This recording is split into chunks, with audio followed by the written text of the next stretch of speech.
Welcome to Strange Company, a Third Eye Blind podcast. Oh my sweet word, we are on episode 12. Uno dos. Yeah. Right? 1, 2. What the hey? Yeah. We never thought we would actually, get this far. So here's the thing with the podcast, right? We talked about this for a while. Yeah. But then we were like, it wasn't working out. We couldn't really get the vibe. But guess what?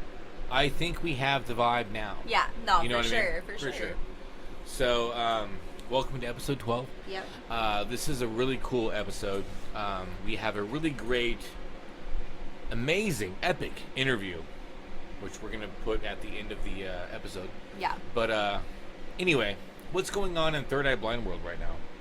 They had some pretty epic shows, man. Yeah, they're like epic plowing shows. all of the shows right now. And it's these kind of one-off shows. Yeah. Like, they're going here, they're going there. Like, you're not sure where they're going to... They were in, Canada. Yeah. Like, they have, Canada and, all over the place. It's crazy. You're not really sure where you're going to see Third Eye Blind Yeah. at this point, right? Yeah. It's which is kind of fun. It's kind of punk rock. Mm-hmm. So what happened? So let's kind of, Anyway, long story short, Sam, how we doing tonight?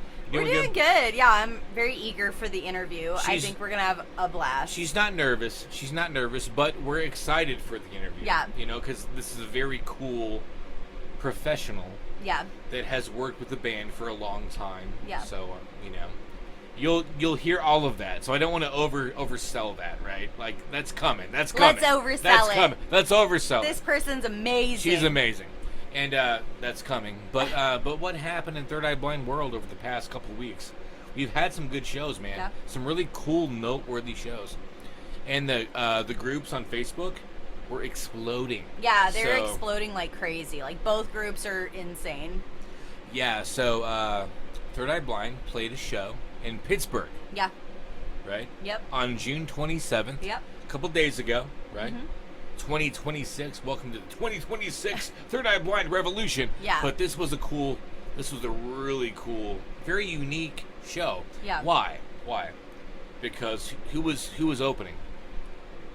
Nelly, baby. And not long ago, I think, which one was that? Stagecoach? We talked about, I think it was Stagecoach. We talked about Tim McGraw and Nelly. So I find it kind of full circle at this point. Because, I love me some Nelly. Don't get me wrong. Nelly is my guy. That's our upbringing, too. Yeah, as well. it's part of our upbringing, what we grew up with. If you want to go and take a ride with me, smoke down, I'm not sure the words. So why must I feel this way? Hey, must be the money. If you want it, anyway, we all know Nelly, amazing. Yeah. So what a freaking show. So I remember on the when I was going back the morning of the show. Yeah. On the 27th of June, right? The Facebook groups, both Misfits and the Third Eye Blind Facebook group. Yeah. People were like, "Oh, we're lining up. Who has tickets? Yeah, we got tickets. Who's going? Yeah, who's going? Everybody's trying to shout each other out, trying to find each other. Who's sure. going? Yeah. But then what happened though? The coolest part about that was that people were showing up early. Yeah. 11, 12, 1, 2. Yeah. Which is really early for a modern concert, right? Yeah. I mean, we talked about going to No Doubt, a really epic show. Yeah. That 4 hours might get you front row. Yeah. So we're there at 1 or 2, 3. No. But at this show, around noon, the line was already out the door, man. Yeah. For Nelly and Third Eye Blind. Yeah. What a fucking mashup. Yeah. I mean, Steven, that would be a cool mashup. Because, you're a hip-hop kid, whatever. Yeah, exactly. I'd love to see, The hype is real. The hype is real. If Nelly can work with Tim McGraw, can you imagine, Nelly coming out and rapping on, something like Bonfire? Whatever it is. Yeah. Right? Yeah. What a cool mix. But long story short, from what I was seeing on the groups, it was going ham. Yeah. People were, showing up, hours. It was, noon, and there was already a big fucking line. Yeah.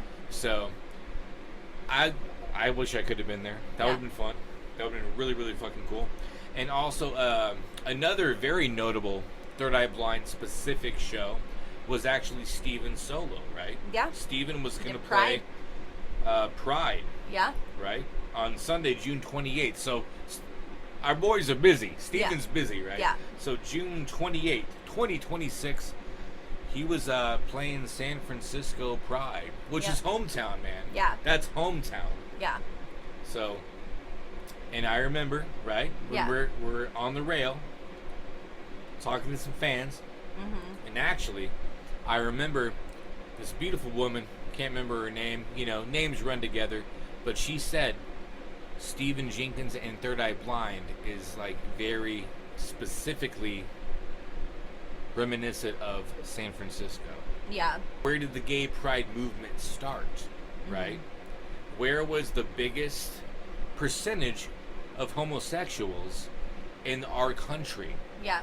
In the 80s and 90s, and still probably to this day, right? Yeah. Was San Francisco. Yep. And what does that mean? That means freedom. Freedom of love. Freedom of expression. Yeah. Freedom of I will do whatever the fuck I want to do because I'm living in America. Yeah. And guess who was playing? Stephen Jenkins, our boy. And I know a lot of the Misfits were going to show up there, so very, very cool.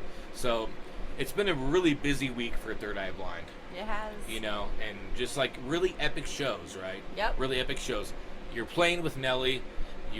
Steven's doing, and from what I understand, he actually played like an after party or showed up to an after party after Pride, which is very cool. So, Steven made this a really big part of his week. Yeah. So, yep. I mean, amazing. Yeah. Amazing. So we're living in like fertile Third Eye Blind territory. Right? Yeah. Very cool stuff. Yeah.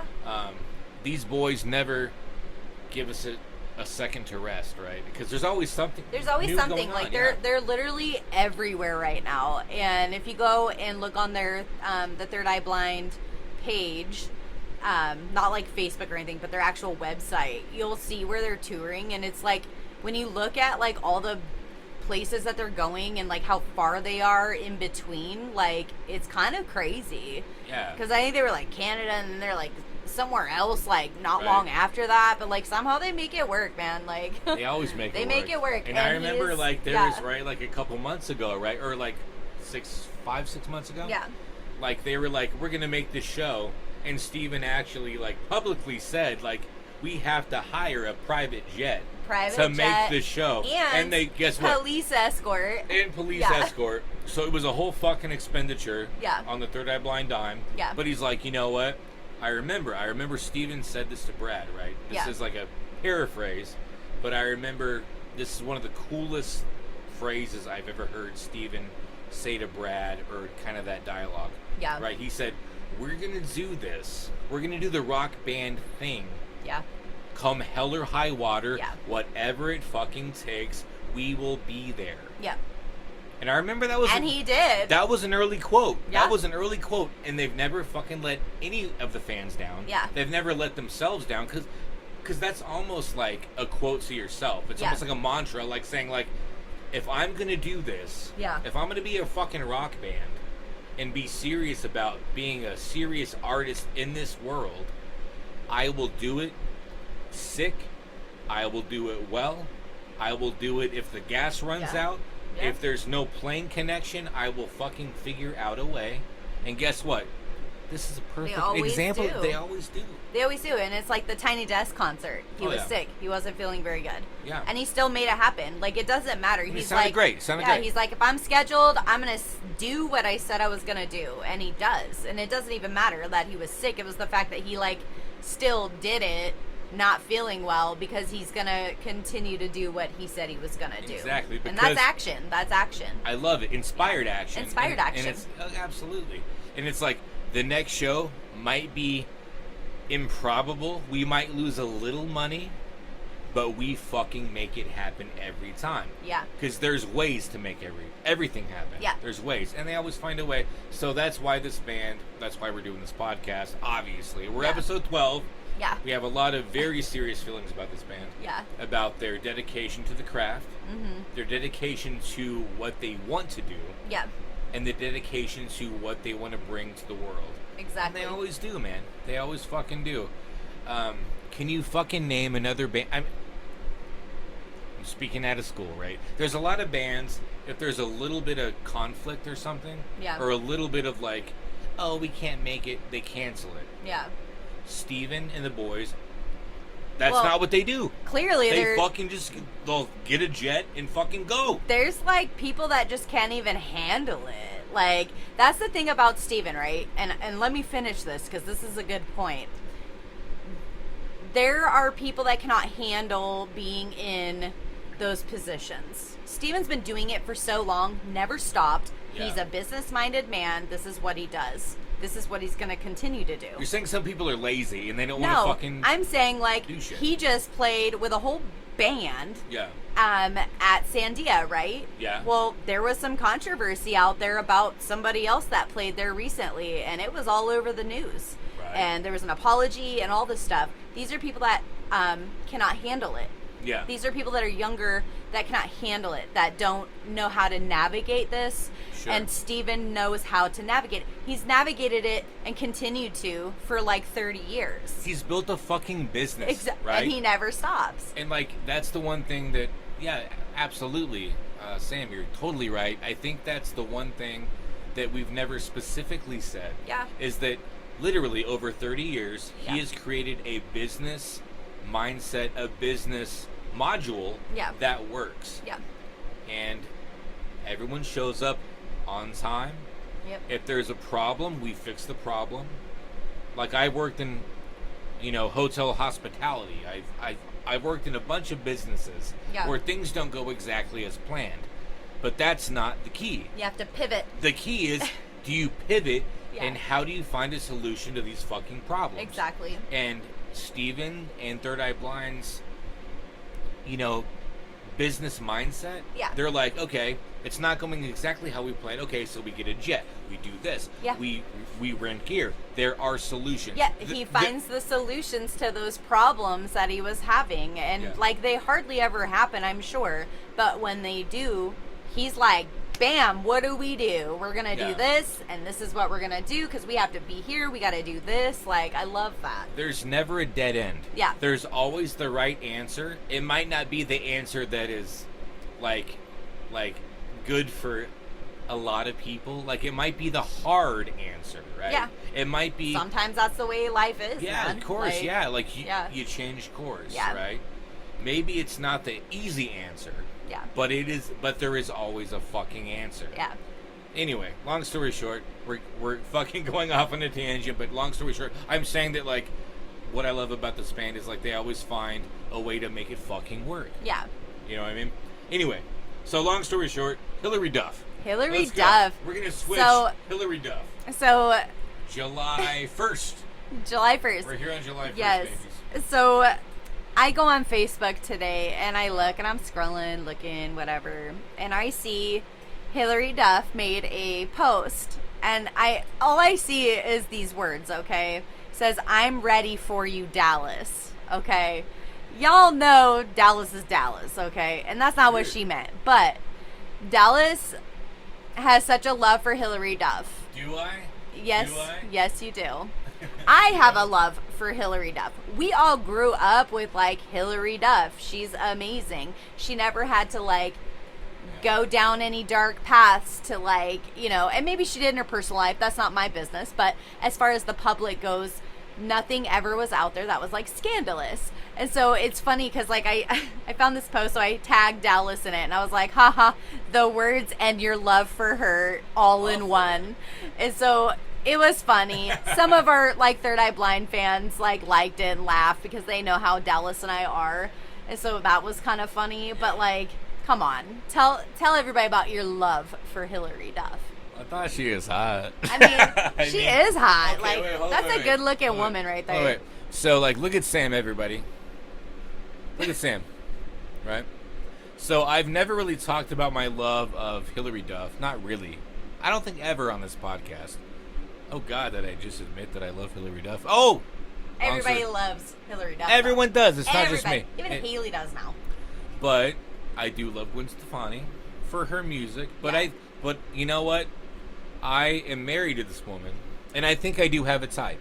I think now, today, July 1st, 2026, I have a type. I'm going to say I have a type. Okay.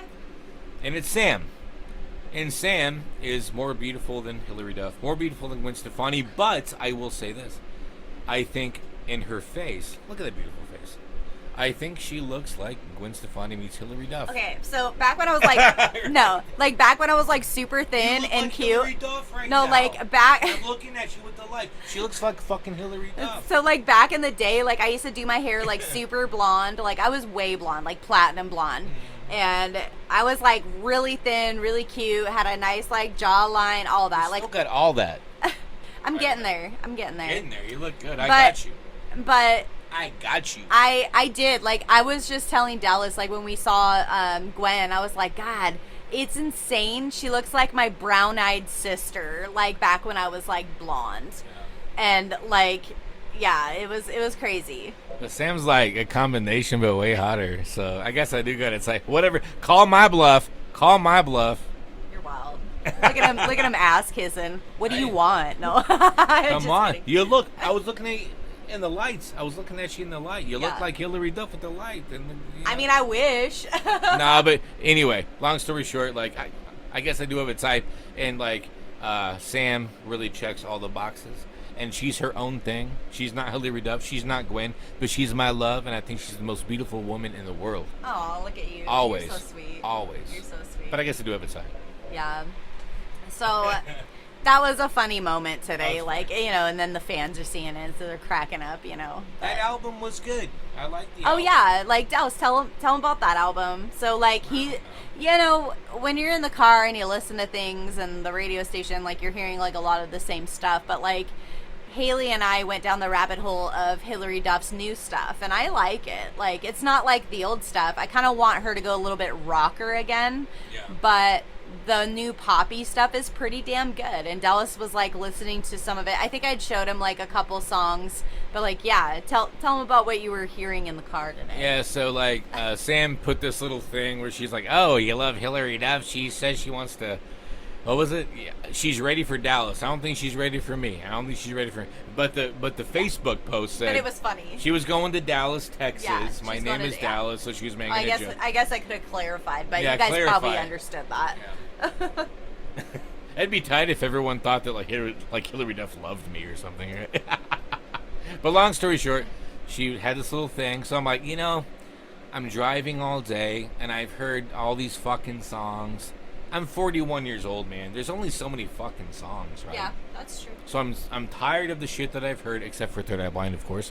And this and that, I hear the songs on the radio, so I'm like, maybe I'll put on Hillary Duff's new record. It is good. It's good. Because I love pop music. I love pop music. Yeah. I love Tegan and Sarah. It reminded me, take all the prettiness away. Yeah.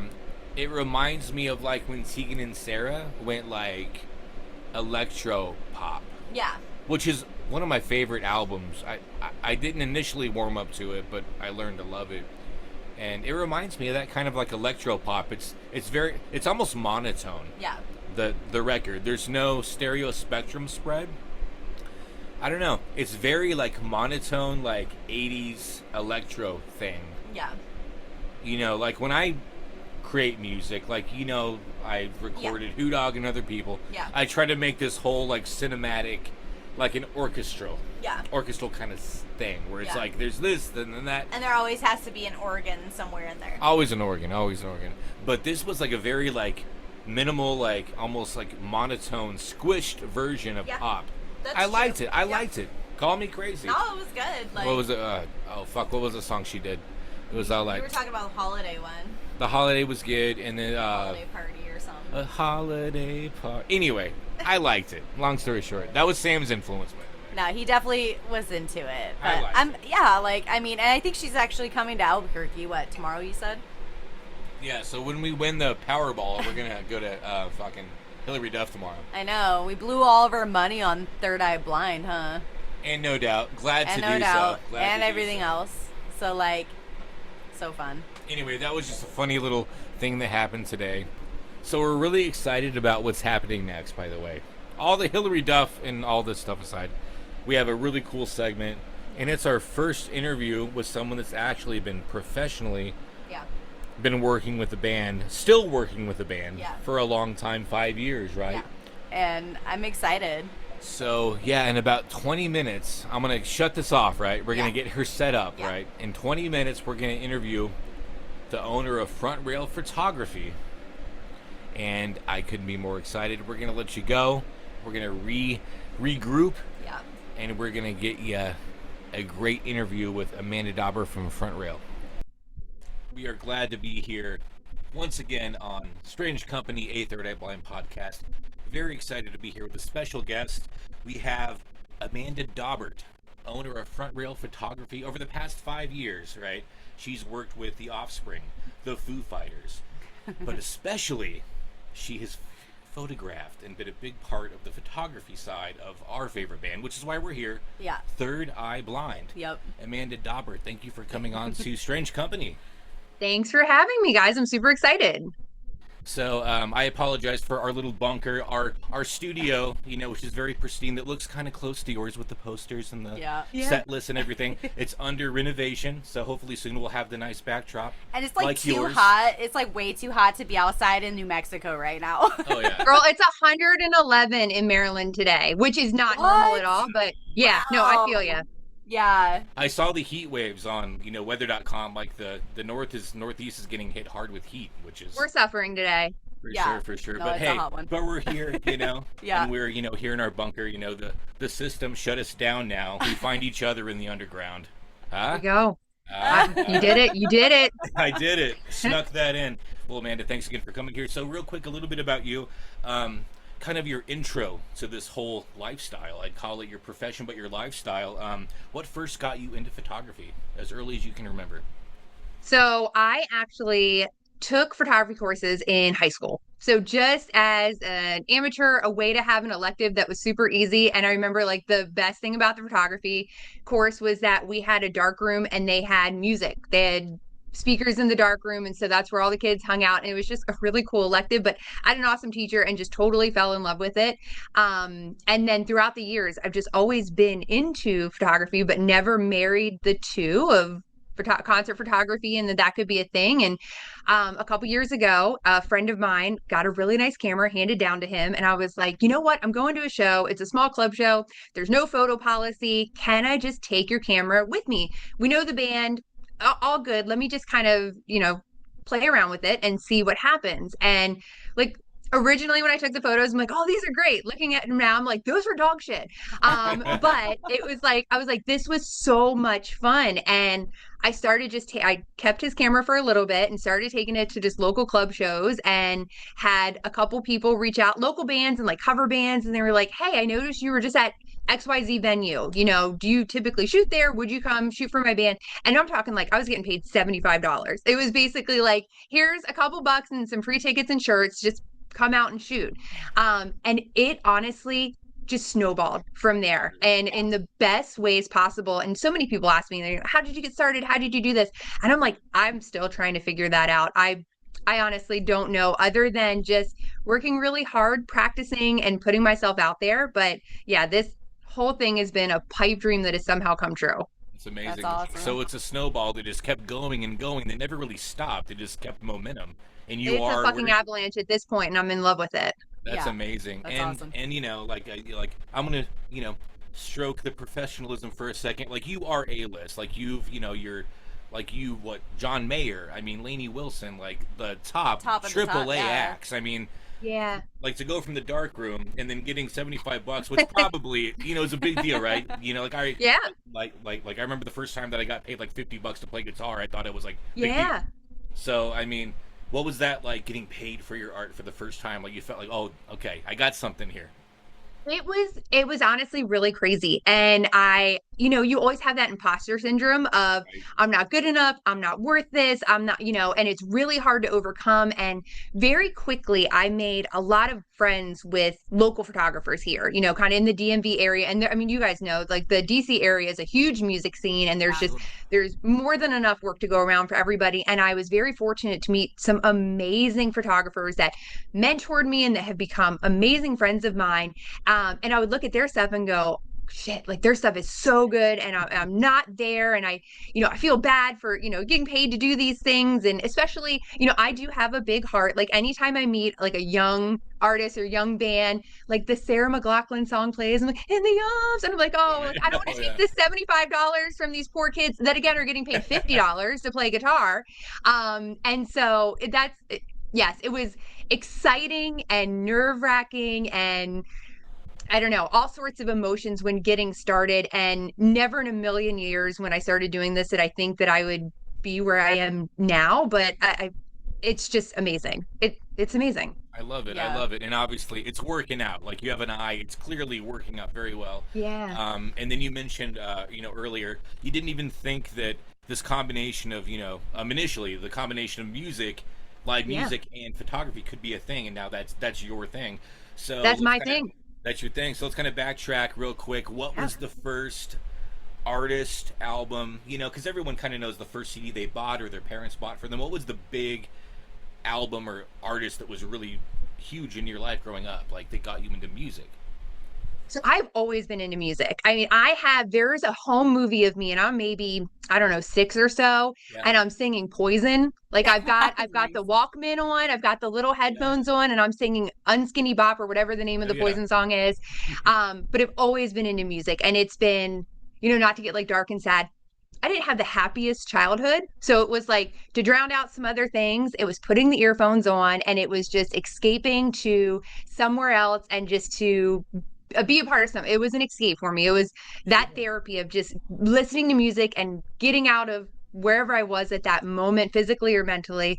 And so it's always been big for me. I remember the very first CD I bought with my own money, and this is kind of embarrassing, was Bryan Adams' Summer of '69. Hey, don't Like be that ashamed. was He's great. He's amazing. okay. That's a Perfect. good one. Good. Yes. Total support here. That was my first one.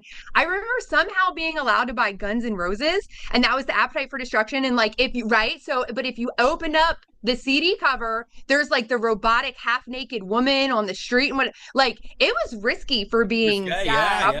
10 or 11 at that time. So yeah, like initially that's like my early music memories. Meatloaf, I had like Bat Out of Hell was huge. Yes. And then Alanis Morissette, Jagged Little Pill, which definitely should not be listening to it, 10 or 11 years old. It felt dirty. It felt like this is something that's a little risque. Like I shouldn't be listening. Dirty. Yeah. Right? And you're singing along to the songs and now listening to it now. And actually I've seen Alanis a few times now, and it's like, shit, why was I singing these songs? I'm like, Right. I was fucking up all of the lyrics, and now I'm like, yeah, okay, I get it. So yeah, those are my early music influences. That's amazing. It's funny you say that, because when we took Haley with us to Vegas at that show, it was so funny, like, because our daughter's 15, so we went to this place, was it Smelly Cat, and it's in Vegas, and it's kind of right by Old Red, and so we took her there, and she was singing slow motion, and people were kind of like, whoa, like, this is really dark for a 15-year-old, but I'm like, I'm not trying to like cut her in any kind of way. She's allowed to feel the way she wants and sing what she wants. So that's funny you bring that up, because I kind of felt that. Oh, for sure. Yeah. And Alanis and Guns N' Roses. Yeah. Some of my first early memories. I remember going to a Plan 9 Records in Charlottesville, Virginia. Yeah. The first record that I bought with my parents were like, pick out a record, son. I have $15, or it was like $20 back then, right? Was Appetite for Destruction. So Perfect. she's amazing. Yes. We love her. Alanis, huge. And I want to hear more about Alanis later. We'll get into all that. Yes. But we're doing the early memories of Amanda Daubert. Yeah. So your first memory of hearing Third Eye Blind. I know you were a 90s kid. I'm a 90s kid. She was born in 1990. We'll still call her a 90s kid. Yeah. So first memory of hearing Third Eye Blind. Obviously, that's why you're on here, and that's like I've seen your site. The first image on your portfolio is of Steven. Yeah. It's the Third Eye Blind. Yeah. Great picture, by the way. Yeah. Thank you so much.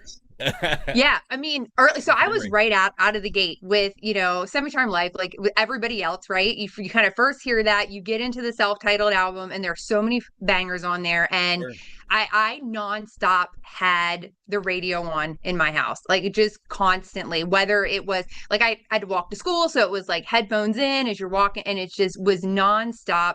I had the opportunity to see them once or twice in the late 90s at different venues in our area, but I was always a huge fan, and just right from the jump. And as much as I love some of the songs on self-titled, Blue was like that album to me, I just remember nonstop having that on a Discman and that thing just spinning until it wore out. Like just Oh yeah. from front to bottom, start to back. It was just, I could tell you every lyric to every song on that. And it was just, I have just vivid memories of just circling that disc.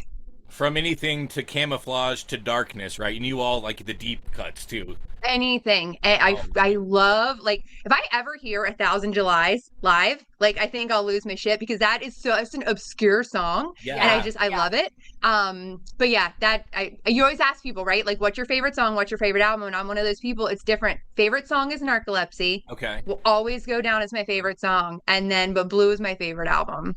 So I'll never ask anyone their age, but I think based on what you're saying, I think that we're probably pretty close, about 40. the same age. Okay. I'm so open book. Like, I'll tell you my age, my weight. I'll probably even give you my social if you ask for it. But yeah, I'm 40. I'm a 1985 baby. Right. Last four, mother's maiden name. It's a long one. It's 13 letters. Yeah, no, I'm 40. I was born in 1985. And so right when they were coming out, right, that was like 97, 98. It was so, a little too early to really be deep into like the almost folklore and like the deep sounds of it. But I think when Blue hit, and I'm speaking for myself and based on what you said, I'm your age plus one. Yeah. Plus one. Okay, yeah. Yeah, we'll say 40 plus one. But yeah, like that was an album, I was same thing with you.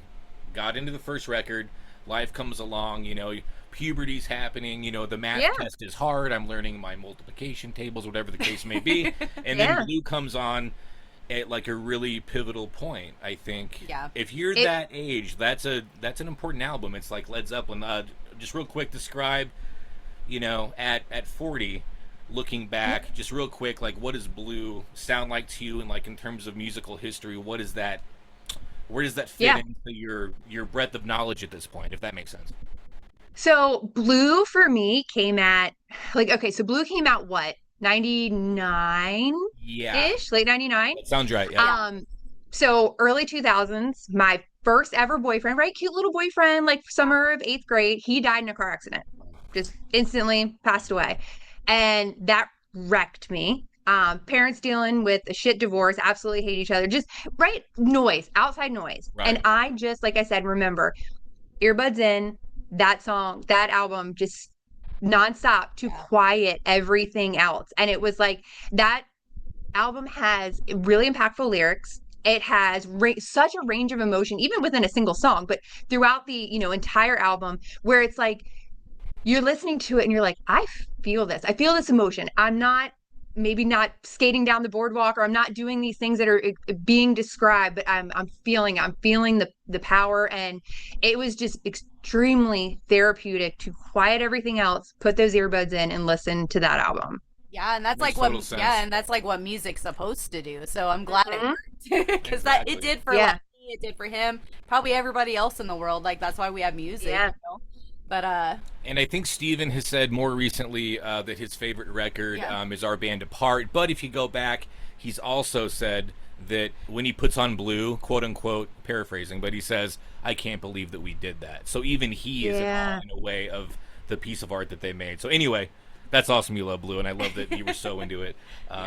Yeah. So like, I guess I have a cool question for you. So you have all access. So what does that mean as a photographer at your caliber? What is that like? What's the difference between all access and any other kind of access you might get as a photographer? Yeah. So typically, if you're just a photographer, whether you're working for the venue, a publication, press, whatever, it's usually, right, first 3 songs from the pit, then you're out. You're done. Third Eye Blind is really nice. They're one of very few bands that will actually let most photographers shoot the whole entire show, which if you've ever noticed, if the photographers don't leave, they've been given permission by the band. But most bands, it's 3 songs and you're out. And so when you have all access, you can go up on stage and shoot from the side stage, and depending on who you're working for and kind of what their guidance is. And so the first time, actually working with Third Eye Blind might have been one of my first ever biggest all access passes. And it's funny, you guys always talk about Danny Nolan, who is— I love Danny. I love Danny. One of my favorite people in the world.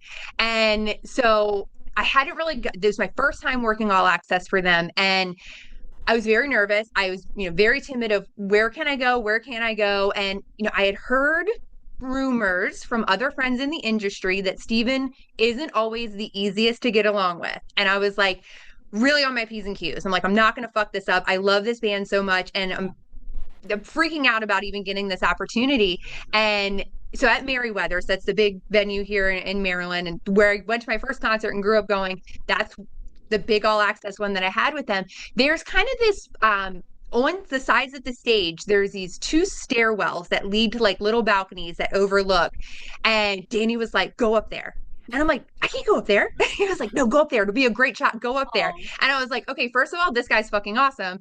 Second, I'm like, I do not want to get fired or thrown out of the venue for doing this. But yeah, that's the difference, is you can kind of come and go. And luckily over the years and getting to know the band a lot more, and they are just like, Amanda, do whatever you want. Steven, at one point, my husband, and I don't even know if I mentioned this. So my husband works second for me and usually does a lot of the video. So a lot of the Third Eye Blind video, he leads the majority of that.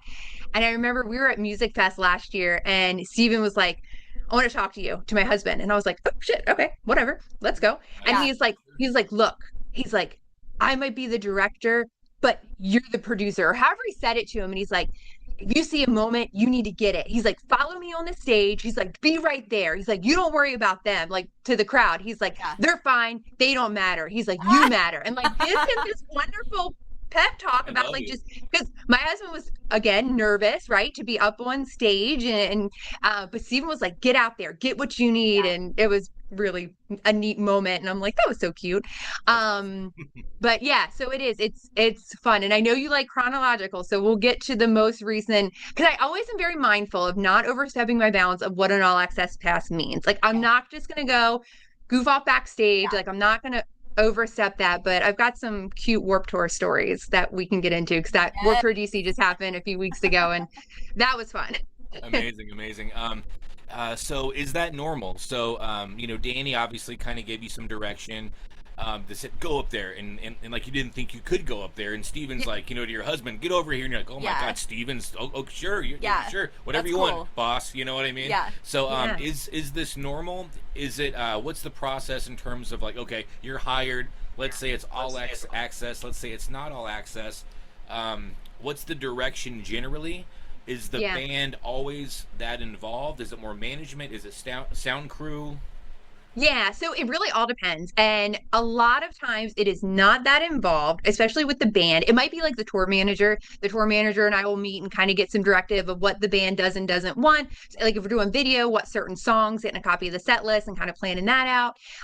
But usually the band is not as involved. A lot of bands are locked in, right? And if you're just a photographer working one city, no offense, they don't really care about you. They're never going to see you again. It's just, you're there to do a job, get some great pictures, and then that's it. So no, and that's no offense to any of the bands that I've worked one off for. I totally get that. That's just kind of how it goes. And initially, I mean, one of the first times I was asked to come backstage with Third Eye Blind and do some promo pictures and like take pictures of them doing sound warm-ups and really behind the scenes stuff. I still didn't even talk to them. Like, it was just fly on the wall, pretend you're not there. And I was so excited and intimidated. And still, I've never spoken with Steven at that point. And I was just like, don't piss him off. Don't fuck this up. And so after that adventure, we did a great job. After that, leaving the venue that night, went and grabbed my bag backstage, and I'm walking down the corridor, and there's nobody else there. And Steven is walking like towards me, like we're going to cross paths. And I'm like, just head down, just keep it going. He stops me and says, hey, I just wanted to thank you so much for all your hard work tonight. I really appreciate it. And then just keeps walking. And that was it. I go out into the corridor. My husband's waiting for me. And I'm like, shit, this is what just happened. I was so ecstatic. Like, that was again, first time I've really talked to him, and after being very nervous and very self-conscious, and he was so kind and so polite, and the fact that he stopped me to say thank you, I was just like, that meant the world to me. And I'm like, this guy's a nice guy. I'm like, fuck what anybody else says. I'm like, he's a really Exactly. nice guy. Exactly. That's what I was gonna say too. Was like, coming from your experience, it's like, you hear the rumors, right, and you hear these things, but the man is running a business, right, and ultimately, his vision is his vision and what he wants it to be, Yep. and I mean, like all of us, like I mean, we're all kind people, and he sounds like to me he's a very kind person. He just has a vision, and he's very serious about it. So He is. And I actually, so you guys know his manager, Missy, right? yeah, The band's manager. We don't know Love her, her. we but we don't know know of her her. like that, but we know of her. Yes. We know the name. So I tell her all the time how much I love her. And I was like, the Yeah. first time I met her, I was like, please do not get weirded out. I love you. I think you're amazing. I think you're so kind, so generous. You're just phenomenal. Everything you've done in the music industry is amazing. But I actually had that conversation with her about my trepidation of meeting Steven and again, the rumors that I've heard. But she said exactly what you said, Sam. She Yeah. said, it is a business for him and he It takes is. things very seriously and he expects a lot from people, but he's also paying everyone to do a job and Absolutely. he's never disrespectful. Yeah. It's just like when your boss, if you're not doing what you're supposed to, right? Your boss is going to say something to you and that's Yeah. their job.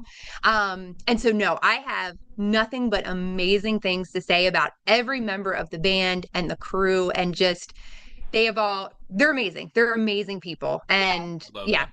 Yeah, that's what it seemed like. I was like, yeah, you hear all these like rumors and stuff, but it's all positive from what I understand and what I gather from like interviews, and he seems very yep, genuine in like what he's doing. So yep, yeah, it's a amazing.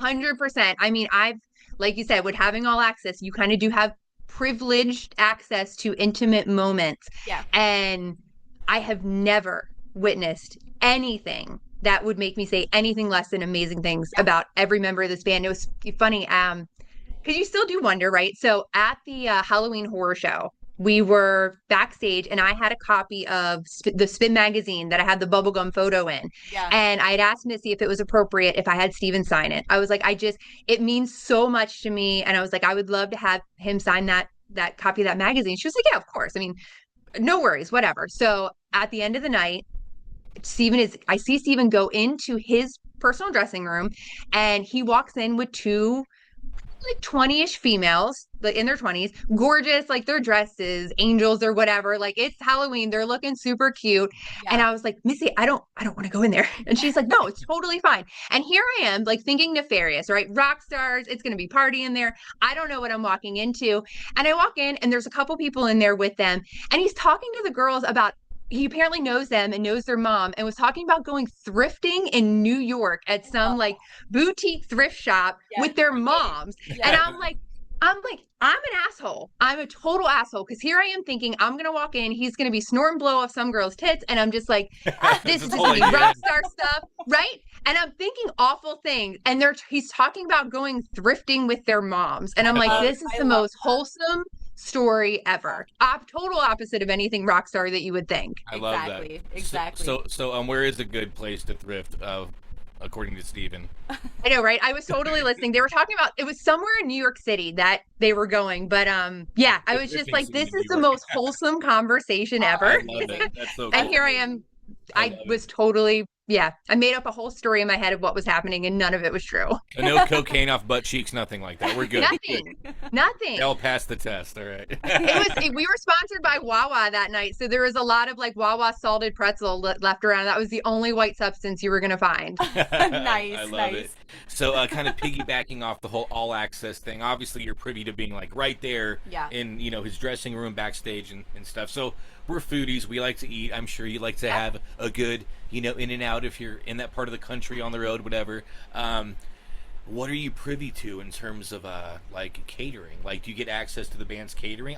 I'm like No. selfishly curious about like what are they eating? Like what's the Listen, best thing? so they have? I will get whatever the crew is going to get. I know a lot of the times band members and Steven will have something brought in that is different, some type of carry out or something from somewhere else. So I'm not always privy to exactly what they're eating, but believe me, I love when I get fed on site. I might look like a trim fit girly, but this girl loves to eat. And anytime there is food involved, I'm like, yes, let's go. And so, yeah, there'll usually be some type of catering backstage, whether it's like, so like Wawa seems to cater a lot. So it could just be like some subs and pretzels and chips and cookies or whatever. Or if it's a longer day, like at festivals and stuff, they will have an entire catering, like full dinner, which is really nice. But yeah, it is nice. That's I always cool. love when there's snacks. Yeah, That's no, amazing. yeah, like I do photos too, and it's funny when I get quinceañeras out here, like, Dallas is all excited because they'll be like, "Hey, go eat," and I'm always like,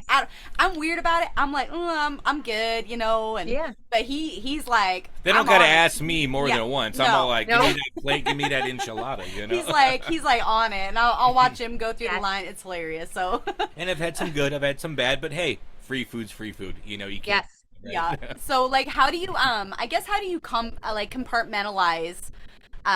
Because I saw you in a previous interview with somebody, and you kind of said you take in the moment, right? So, how do you compartmentalize being able to shoot the band and then just kind of like go into a moment where you're not like going pro at that second, you're just kind of enjoying it? Yeah. And it's hard too. And especially, depending on the set lengths and what we're capturing, if we're doing both photo and video, and if they're like, there are definitely moments because you don't get a second take. You don't get Yeah. oh, I missed that. Can you run that back one more time? Yeah. And so, but there are, I always have a copy of the set list. So I know what I need to hit. And especially with bands that I've worked with multiple times, I know those kind of photogenic moments and opportunities where I know what we want to capture. But when like they do play narcolepsy a lot, which I love. And so I'm just camera down, side stage for a few moments. Like, Yeah. dude, I can take 2,000 photos in a 60-minute set. Like, I don't need 2,000 photos. So I'll take a moment just to breathe, sing, enjoy myself, and then get back into it. And it's funny, a lot of the misfits, right? Like the Third Eye Blind diehards who I've seen over and over again, who are amazing. They're always like, you're singing every word while you're taking photos. And I'm like, I'm totally in it. Like I am right there with you guys. I just happen to have a camera in my hand because I do enjoy every single second of it. So it's like there's like what certain songs or cues where you're like, okay, this is it, and you just kind of go and dive in, back in. Oof, that would be so hard for me, man. It's amazing, like though. I like being in the pit too, So it's like, ooh, I don't know if I could do that. Yeah, and it is sometimes you do black out just a little bit as far as like I will end a set and be like, did they play that song? Did I hear that song? Like, and just where you're so in the moment that you don't always hear. There's got to be a time sometime soon where I just go back to a Third Eye Blind show and just go like and I'm sure they would have me anytime just to go and sit and watch. But yeah, you hear it, but you're not fully absorbing every moment of it. And so, yeah, I do like to try to just take a breath, camera down, enjoy it, and get back at it. And that's kind of where I was at. I was like, gosh, I got to ask her that question because me, like, I'm thinking about it going, ooh, like, because when I'm like working, man, like, it's so hard for me to turn that off. Yeah. You know what I mean? Yeah. So, like, for you to be able to do that, that shows that you're a pro. You're amazing at what you do. I love your work. So good. Yeah. It's amazing. So you kind of alluded to meeting Steven a couple times, or just having these interactions. But in terms of the first time, was that one of the times you talked about, or like what's the Yes. Was so that the first time I ever met Steven was that passing in New Jersey of just at the end of the night, and then had the opportunity to work with them all access a few additional times after that in really quick succession, and talk to them just a little bit more. But now he's still not overly talkative, like especially before the set. It is, and I mean, again, right? You've got to be in the right headspace. It is very focused, and I am, totally understanding of that. And then afterwards, so there'll be a few kind words, and they're always extremely, and polite and professional. The other guys are a lot more chatty, and we have a lot of fun. About the other guys, like tell me about meeting all the other guys, like Brad, all the other guys. They are absolutely amazing. Chris has always been the one that I've connected with the most. Just, I don't know. We just banter off each other so well. And he's just, not that anybody else has been uninviting, but he has been the most welcoming of just like wanting to make sure I'm always feeling like a part of the band and the family, which I've always just really appreciated. They're all so much fun. And I think one of the times that we had the most fun with them is, so we're huge Washington Capitals fans, and they did the Washington Capitals 50th anniversary show here in DC. And I'm like, oh my God, I'm like two of my favorite things together. This is going to be awesome. So we get to the venue, and it's at the arena, and it's a weird type of event because it's part concert, part party, whatever. things were a little bit screwed up with credentials. Everything worked itself out, but my husband was with me, and that's before he had ever worked with the band before. And they came out and gave us both all access credentials. And my husband was like, should I take this? And I'm like, just take it. Come with me. Hang tight. Just like, just follow along. You're good.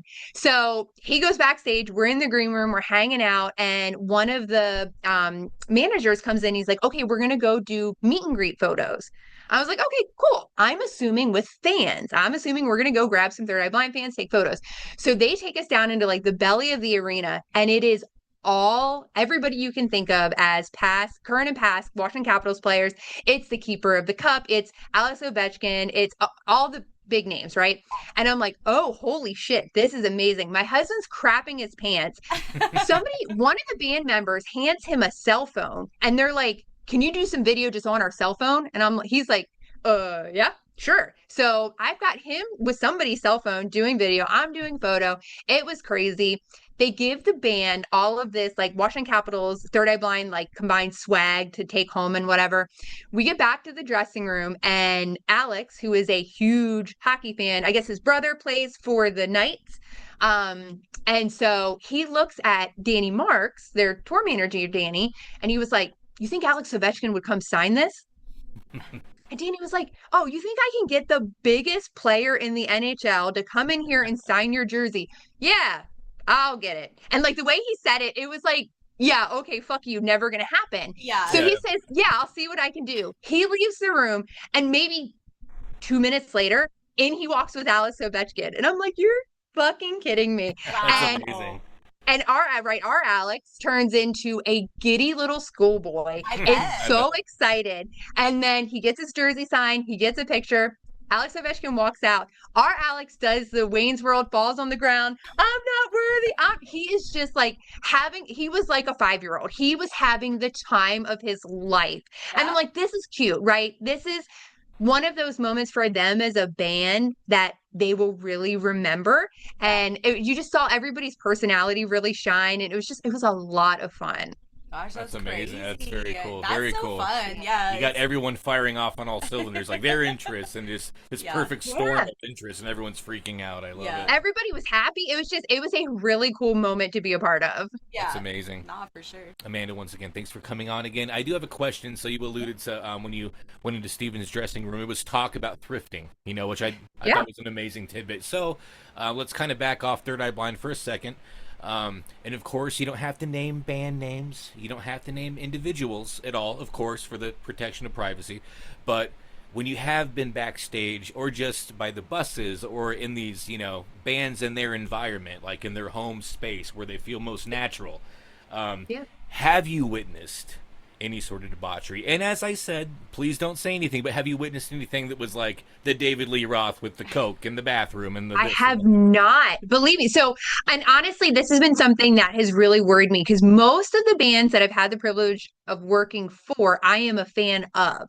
And so I've actually talked to my husband about this a lot. I'm like, it would break my heart if we worked for somebody and I saw some raunchy stuff, if I saw I'm a very respectful person, if I saw disrespect, because there would be, I don't care how much money there is in it, if I saw something like that, I would not work for you again. And I have been so lucky to mostly be shocked in the positive way of meeting people and seeing interactions that I was stunned by in such a great way of how well they take care of their personnel, their crew, their dogs. Like if you bring a dog on tour with you, like super big fan. I love that. So no, I wish, believe me, I would spill the tea. I would keep everybody anonymous and change names to protect the guilty. But no, I haven't. I have been very, very surprised. Most recently, one of the great surprises I had. So I worked the Barefoot Country Music Festival, and one of the headliners was Eric Church. And that man rolls in with an entire backyard grill setup for his crew. I love it. He's got branded camping chairs. He's got whatever the cool flat top grill is. He's got the big canopy. Because I walked by and I smelled burgers. And I told you I'm a fat kid. I'm like, I smelled burgers. And I'm like, where is that coming from? And I look over and we've got at that festival, there is catering, there is everything you would possibly need, but his team rolls deep, and they were all just sitting out chilling. They were, I don't know what they were drinking, but they were drinking, and and it might have been soda, water, totally fine. Yeah. But they were having a nice little cookout, and all the crew members were hanging out, and I'm like, that's cool. Like, that just shows you the level of care and attention that they give to every person on their totem pole. That's amazing. I love that. And so, obviously, you've been working this industry for, 5 years as a photographer. Obviously, before that, for decades, you've been a big music fan, going to shows, being front rail, which is why you named your, business Front Rail Photography, because we know front rail is it, right? Like, once you get front rail, it's kind of like, sure, the seats are fine, the balcony's okay, it's close to the bathroom, but like when you're rail, there's nothing like it, right? Explain what that's like, just real quick, and then I want to ask you another question. But just the first time being rail, like how did that change your life? If I can remember the first time being rail, because it's been a bit. So I have two younger sisters, and we all grew up going to shows, and it was getting there early, and it was always wanting to be right up front, and all of us are huge music fans, and I have said one of my favorite bands, my husband and I, my favorite bands, is a band called the Glorious Sons. They're out of Kingston, Ontario, Canada. We've seen them 88 times in eight different countries and the middle of the ocean on a rock cruise. I love this band with my entire heart, and we are always front rail, and it's like 9 hours in the Canadian cold in January front rail. It's a challenge, and I've always said if I ever had to go to a Glorious Sun show and I had a seat, I would crawl out of my skin. I probably wouldn't even buy the ticket. I don't care if it was in my same town. Like, I would lose my shit if I had to sit in a seat. Because it's just, I mean, they are hard rock. You will never see me and my husband happier than at the front rail of one of their shows. And so, but yes, you're exactly right. That's how the whole name started, because when I first got started, I did not have a photo pass. Like, I could not get beyond that front rail. So it was buying my own ticket. It was waiting in line for the bigger artists that I could still do this for. Waiting in line to get my little spot to be able to take pictures from the front rail, because that's all I could be. But yeah, I'm a rail rider for life. That is the best place to be. The pit homies are amazing. And that's how I've met so many great friends, right? Like, I think you guys were talking recently, you show up 4 hours early. So you're usually there with the fellow diehards that get your craziness, that when you say, oh, I just flew 6 hours to be here for this one show, and they're like, that's awesome, instead of, what the fuck are you smoking? Like, who does that? Exactly. And you just saw them last week, and you're going the next week, and you're like, yes, it's just your people that understand you're kind of crazy in all the best ways. So yeah, it's Rail Riders for life, and I've made some of the most incredible friends that have that exact same mentality, and I think just because we feed off each other's crazy. I love that. And I noticed the Glorious Sons is like right above you. So that's a really serious band for you. And it's like this one. What's special about this? This was our 50th show with them. And it actually was on the exact 1 year anniversary of my mom's passing. And it's just a big moment, right? Special. And they had these special lithograph posters, and it's signed by every member of the band. They brought us down a little gift with lots of things, nice things, as a tribute and as a thank you. And they're my favorite group of people. It's just amazing. So yes, they're my all-stars. So that's what I was gonna say, was like, I heard you talk about in another interview that you and your husband call yourselves the Rail Riders. So like, let me know, like, I'm gonna get into this, and then we're probably gonna go to Rock Boat for a minute, but so, like, what was your experience, like, the craziest experience that you've had on rail? And, like, was there anything crazy, like, in the lines or at rail? Have you ever had to, like, bump into somebody? Because I know I have. Like, I've had a few Dallas moments. I've had a few Dallas No Doubts moments where... Dallas moments? I feel awesome. It's like a trademark now, a Dallas moment. Look at these bony-ass elbows. Like, you get a little close, I'm like, we're going to throw bows for sure. Most are good. You're always going to have those moments, like, especially if people have been drinking and they get a little crazy. I will quickly set people in my place. One of my favorite moments of waiting in line for the rail is the Glorious Sons had this huge outdoor arena show in Canada. It was in September, real nice weather and everything. And we got in line, I think at 10 a.m. for a show that was at 8 p.m. Wow. And we had VIP, we had all this fun stuff. We knew a ton of people there. It was great. But we all had to pee. And so we had they called it like a VIP concierge, and they came out and they brought bottles of water, they brought suntan lotion, and I'm a gabber, and I'm like, I think I'm hilarious. And yeah, one of the VIP guys was like, "Can I get you anything else?" And I was like, "Yeah, a place to pee." Yeah. And he goes, "Yeah, hold on. Can we get a porta potty delivered over to VIP?" I was like, no Nice. fucking way. And You are sure VIP. shit, on a forklift, they brought a porta potty and dropped it at the front of the line. Yes. Oh And I my was gosh. like, this is the craziest thing that has ever happened. I was Wow. like, but that was one of the best, inline moments. I was like, I will never forget that. No, but we've had so many great experiences. And like at this show, at the 50th show, the lead singer had come over to us and had called out that it was our 50th show and that they love us and have just love us as fans. And there's nothing better. There's nothing better to being, this close and Oh yeah. sweat. I've got pictures of the lead singer like grabbing my husband's collar and like both of them singing at each other, but like angry, happy, singing at each other and just yelling every word. And it's just like dirty and there's spit and sweat exchanged. And it's like, this is great. This is exactly what every moment. I mean, because we all have our 9 to 5s. We all have our doing laundry, grocery shopping, all that dumb shit that pays for those moments where you're like, this is life. This is why I'm supposed to be here. These are the moments. Yeah, exactly. It makes it all worth it. And man, life is short, and like it's like we're not going to get spit on by the Glorious Sons, every day. So let's make a moment. Let's do it. Right? No, exactly. Yeah, I've been sweated on. Yeah, this word by Gwen Stefani when I was in high school. That was a big deal. Haven't quite gotten over it. Let's see. What's another one? Listen, she could blow her snot rocket right on me. I don't care. I will say it. I love her. She listens to the podcast. I can say. Yeah, I love the podcast. Of course I do. And I love Gwen Stefani, and she's amazing. I've never gotten to work officially for her. I was working on a photo team that she did have some restrictions. I may have had a camera.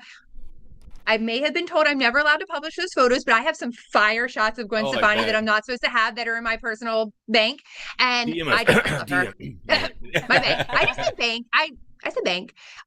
She's amazing. Oh God, and she's so good live. And you mentioned the other day, she's such a mom. Like at the festival I was at, she brought these 2 little girls up and she drops the rock star immediately just is so humble. And you're like, this is the best person walking this earth. Like, she's just amazing. She deserves everything, all the success. And that's what I was saying, she had like a sparkle in her eye. And when she sees a mom with her daughter, like you feel that. And she's feeling it. So it's a whole vibe. And that was my actual first experience with Gwen Stefani and No Doubt and all that. So that was a precious moment for me. And I'm sad to hear about Tom. Like, that made my heart just really sad. Because I'm like, oh my gosh, we don't know if we're ever going to see this again, and I would love to because I get it now, Oh, yeah, for sure. But anyway, a long it's story those short, human moments that you fall deeper in love. Like yes, they're amazing rock stars. Yes, they do all this amazing stuff, but it's those human moments and those connections that build that deep-seated fan passion. Yeah. Yeah. And like, I think what all this is boiling down to, like the past 45 minutes, is if you do get an opportunity to be backstage with Gwen, you're going to need an assistant, and I'm right here. I think that's really what this is boiling down to. So many volunteers to carry my gear. Like, I've got an entire lineup of people. Yes. I have a nice shoulder. This one's better than the other. But good. But yeah, anyway, Rockboat. Yes. I heard an interview. Do you still work with Rockboat? Have you worked with them a lot?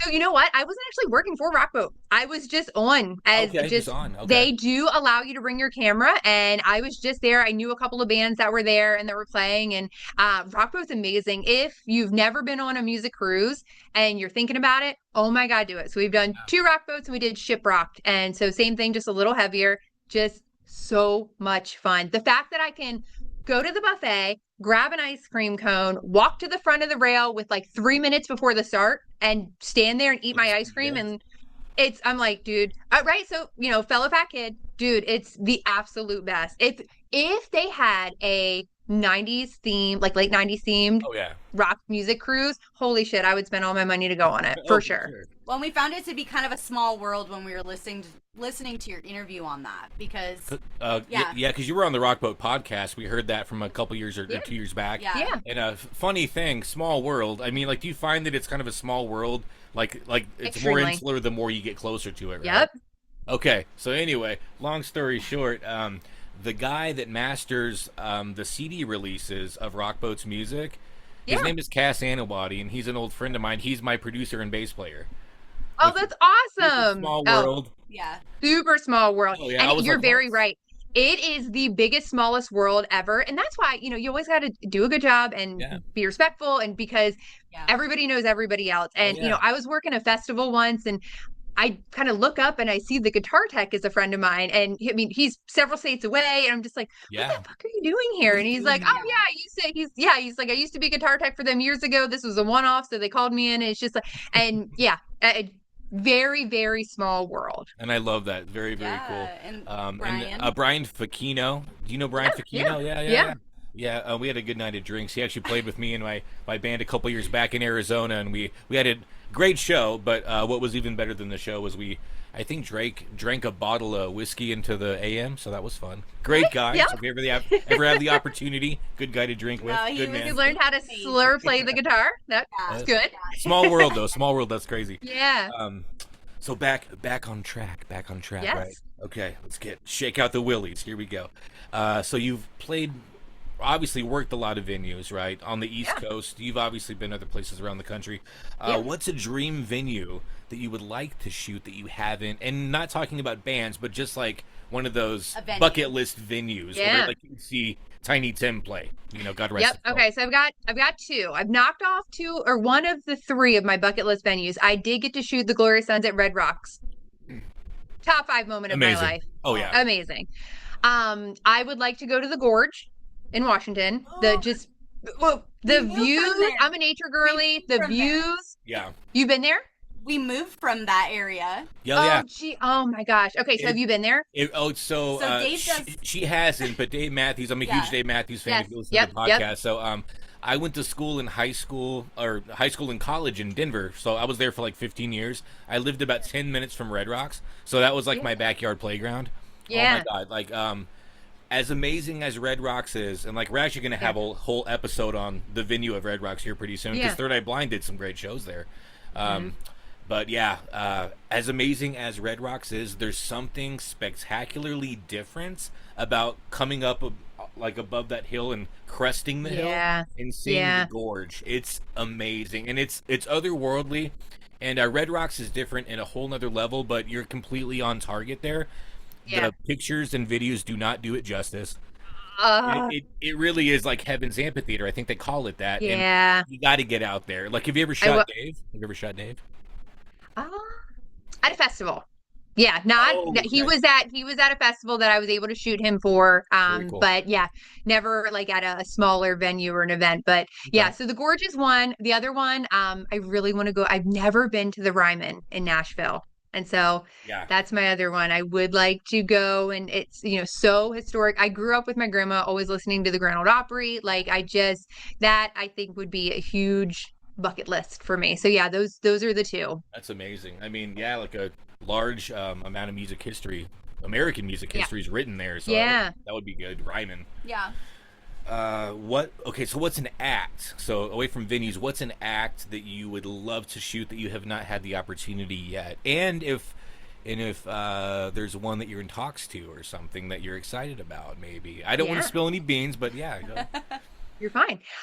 So I honestly would love to officially shoot No Doubt. Like I said, I have. It was Gwen Stefani, not No Doubt, and it again was from a place that I was allowed to be at, but not supposed to be taking pictures.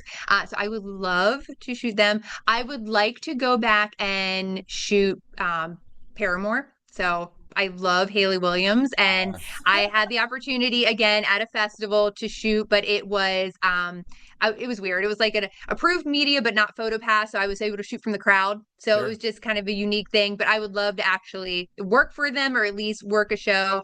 Those would probably be two of my big ones. I also love Matchbox 20. I've awesome. seen them live, but never have shot, and their photographer is absolutely amazing.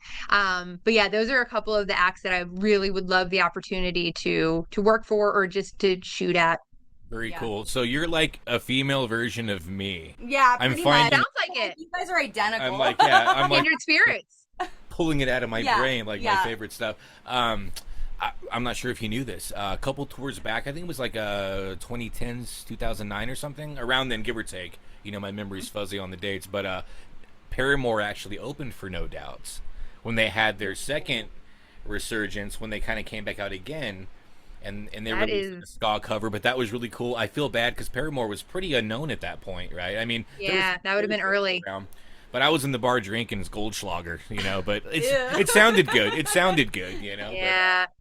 No, like Very cool. Yeah, like I've heard Haley Williams is when amazingly she's coming humble. back and, around, and I love that. Like our daughter's like obsessed with Haley Williams, Obsessed, so yeah. like I hear it and that's funny because like back in, gosh, when I was like after high school, like I remember seeing Paramore at a Warp Tour in like I think Portland, Oregon-ish area, and they did a Warp Tour, and that was what, maybe 2007, 2008, maybe.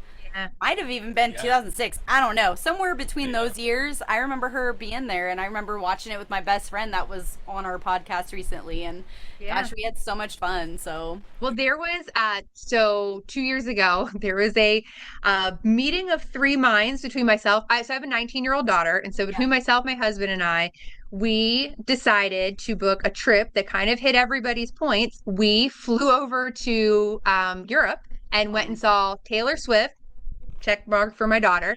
Opening was Paramore. Check mark for me. And then afterwards, we jumped on a European cruise, which was check mark for my husband. So I was like, look, everybody gets a little bit of what they want. And we went That's on how an it is, amazing though. whirlwind adventure. And it was great. Everybody got a little of what they want. And me getting to see Paramore for the first time was just, I loved it. It was so good. yeah, my daughter's getting ready to go see Evanescence with his daughter Yeah. on the 14th, I think, Coming or up, something yeah, like that in yeah. Albuquerque. So that'll be a fun one for them to. So I'll be Yeah. like, goth dad. Or, Should I put some or, eyeliner on you? Eyeliner. Wake me up. Yeah. Let's Yes. But anyway, good segue, Sam, to Yes. Yeah.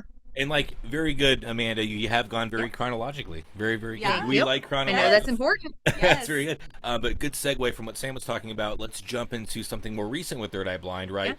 Warp Tour. Warp Tour. You were there, Let's right? get into it. Just The talk. Just moment, talk. I want so the I whole don't know thing. if you all remember. So their little Warp Tour announcement thing was some weird social media, and it was like, what the fuck did I just watch? I'm like, did they just announce that they're going to Warp Tour? Because I watched it a couple of times and still didn't understand if they were going to be at Warp Tour. Right. Yeah. So I immediately fire off a message to Missy, and I'm like, Warp Tour DC question mark? And she was like, yup. And I'm like, girl, I'm there. Like, let's do this. So that was amazing. So we Warp Tour DC is like located really in heart of DC, right outside the border, and it's just a mess down there. And so I was like, all right, look, I typically don't play the bougie card, but I'm not trying. And they wanted photo and video and like a whole shit, and I'm just like, I'm not trying to roll $10,000 worth of equipment through the metro, like just Right. not doing that. I'm like, so kind of hook me up here, and I did. And we had artist parking passes. We got to take a little chauffeured car over to the artist village. And it's so funny, we pull into artist parking, and there's Adam from Taking Back Sunday outside of his bus steaming his suit, which I'm just like, that's so funny. His own suit, right? We get his over own suit. That's amazing. his own suit. Yep. He was getting his own suit to see his own suit out. And then so we drive over, we get dropped off at Artist Village. We've got our all access. And like I said, I really am mindful of when I have all access of where I go and what I do. Yeah. But at Warp Tour, they have this amazing, they call it the artist compound backstage, and they've got lounges and free food and free drinks and giveaways that are just for the artist, and all sorts of swag and all of this. And actually I get there, and one of my friends, Rachel, is running the security for Artist Village. And I'm like, shit. I'm like, yes, awesome. I'm like, so this is anybody with an artist band. Good. She's like, yeah. I'm like, fuck yes. All right. So I want I want a soft pretzel. I want a churro. Oh, these sunglasses, all that of it. t-shirt, this. I'm like, give it. I'm like, if it's for anybody, I'm like, I will take all of these things. So my husband and my grubby ass are getting all this free stuff. I'm just looking like poor white trash, just like, I just want all these things. And so we go back and the band's at the hotel, and so their green room is open, and they're like, go hang out in there if you want. And I'm like, this is so weird. And all the green rooms are lined up, and like a couple of my daughter and her best friend's bands were playing, and so I'm taking pictures of the signs on their green rooms. I'm like, oh, just walking by the Front Bottoms green room, or just oh, it's Gans, Dab and Gans. Do you want me to like knock on their door and say hi? Just dumb shit. And it's just so wild to me. So we go through, we do all that, we hang out, we watch a couple of the sets, we eat catering, which was delicious. Good. Taking Back Sunday was playing, of course, Warped Tour. They have the two main stages side by side. Taking Back Sunday was playing directly before Third Eye Blind. And my husband was like, my husband loves Taking Back Sunday. He's like, I really want to go watch some of their set, but I don't know about like getting back and everything. And I saw that there was probably like 10 or 12 people standing side stage for their set. And I was like, let's just go stand there and watch a little bit. Yeah, and he was like, sure. He's like, you think that's okay? And I'm like, just be respectful. Like, don't take up space. Make sure you're out of the way, whatever. And so we did. We just went, stood side stage, and I'm like, I will pull the slightly privileged card to do this for a few moments. And so that was really fun and really special. We Third of Line gets there, they get all set up. We do the whole show. Everything is awesome. The crowd was so into it. And you hit the nail on the head earlier. One of the podcasts, we were talking about the demographic of Third Eye Blind fans and how there's this second wave. And I'm like, the number of teenage fans, and I'm talking like 13, 14, 15, 16, you just saw that, in the singing. last episode. Yeah, we saw that. Yeah. Yes. It's mind-blowing. Singing every word, rocking the merch. And I'm like, I fucking love this. I love this wild second resurgence, which is just amazing. So yeah, the crowd was totally into it. And it was every spirits were up. It was amazing.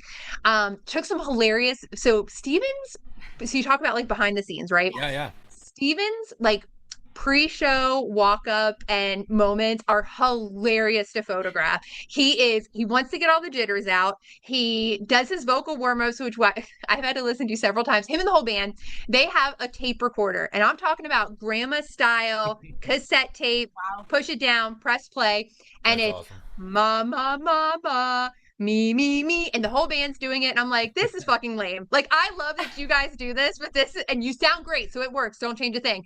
But it's so weird to listen to an awesome rock band being like, mama, me, moo, moo, whatever. Yeah. But so it's so funny. So then they all walk on. They always walk to the stage. They do a little huddle, say a few words, and it's like Steven he'll tell you he wants photo and video of those moments, and you always feel like you don't want to intrude on that, but getting to hear those moments and the camaraderie and the brotherhood and the genuine love that those members have for each other is always super special.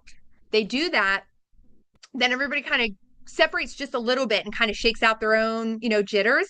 Steven will do jumping jacks. He'll do push-ups. He'll do these like star jumps. He likes to yell, like go and get himself like Ric Flair style, get himself super hyped. You have to get that scream going, He gets the scream going. He warms up the vocals, but it's always just he's so energetic and charismatic. And it's fun to watch him do that. I do have pictures of him from Warped Tour. He was like doing some kind of like yoga pose, and then he starts doing push-ups, and dude is jacked. Like he's fit. And so just always fun. They get out there, they fucking kill it.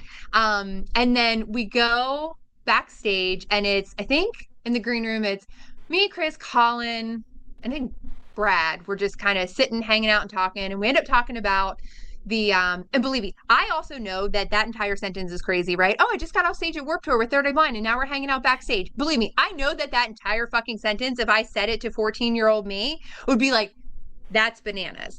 It's so casual now, you know. It's not, right? But it's like such a pompous asshole. You're like, oh, you're trusted. Just a normal Friday, Yeah, just totally fine. No, I 100% understand. It's bananas. Yeah. So we're backstage and we're kind of packing up and shooting the shit. And I'm talking to Chris, and he was like reminiscing about the Halloween Horror Show. They all had so much fun at that show. And we were talking about the makeup. So the entire crew were zombies. We had this awesome zombie makeup that was done. The crew all got their makeup done earlier in the day. The band got it done a little bit later. So I was walking around as a zombie all day. And Steven sees my makeup and he goes, "You don't look dead enough." He's like, go back and have them put on some more makeup. And he looks at my husband. He's like, "You're perfect." And I'm like, "Fuck you." Okay. I can Always totally hear him perfect, saying that. Right. Yeah. He's like, "You're perfect." And I'm like, "Of course you're perfect." So I'm recanting this story to Chris, and he goes, "Really?" He goes, "I thought you looked hot as shit." And I'm like, You're like, tell me Say it again. again, Yeah. "Can you say that just one more time, just so I can mentally prepare and record that for later?"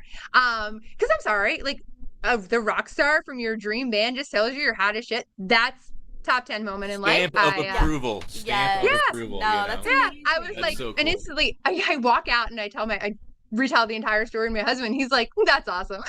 I love it. That's like us. Oh yeah, totally. So actually, I want to kind of talk about that. I was like, great minds, right? Yeah. I was going to ask about the Halloween show.